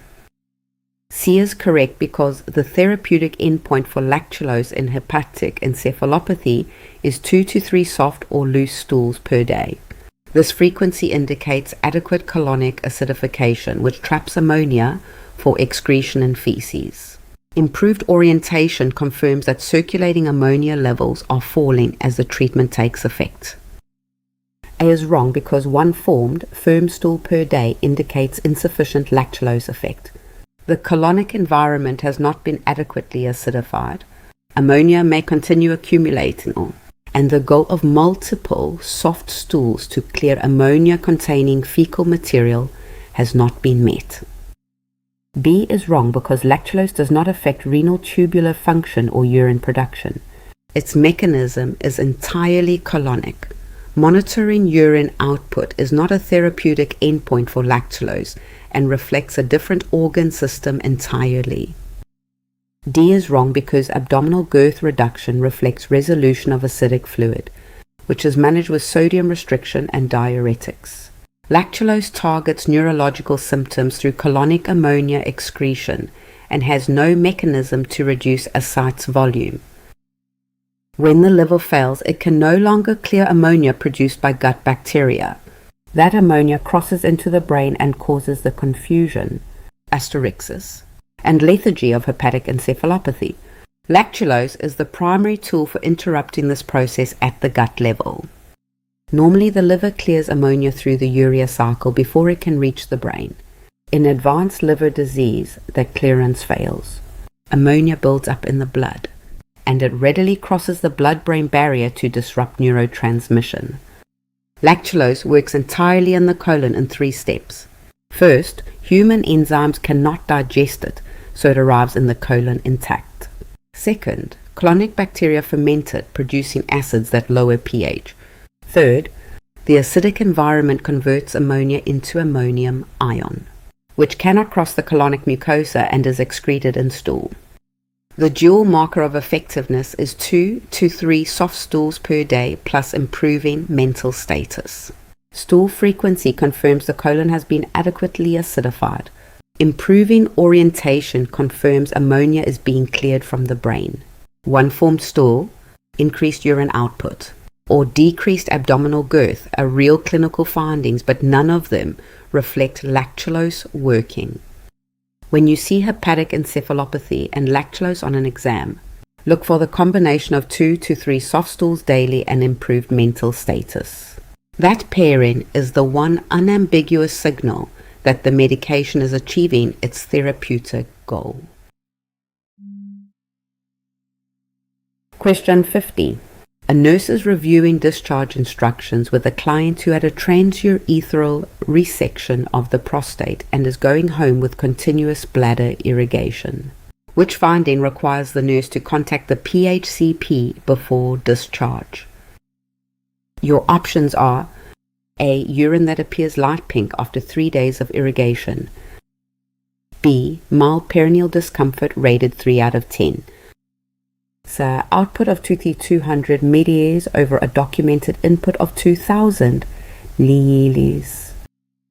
D. Confusion, bradycardia and blood pressure of 106 now 4 meter-minute in G. Take a second. Which answer would you pick?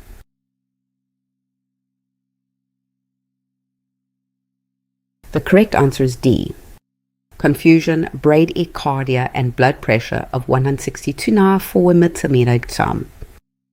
D is correct because confusion, bradycardia, and hypertension form the classic triad of TEOR syndrome, caused by absorption of large volumes of hypertonic bladder irrigant into the systemic circulation during or after TERP. This dilutional hyponatremia is a medical emergency requiring immediate PHCP notification and intervention before the client is discharged. A is wrong because light pink urine after 3 days of continuous irrigation is an expected finding indicating bleeding has largely resolved. Dark red or clot-filled drainage would be the concerning finding in this context. B is wrong because mild perineal discomfort is expected after transurethral instrumentation and is manageable with analgesics.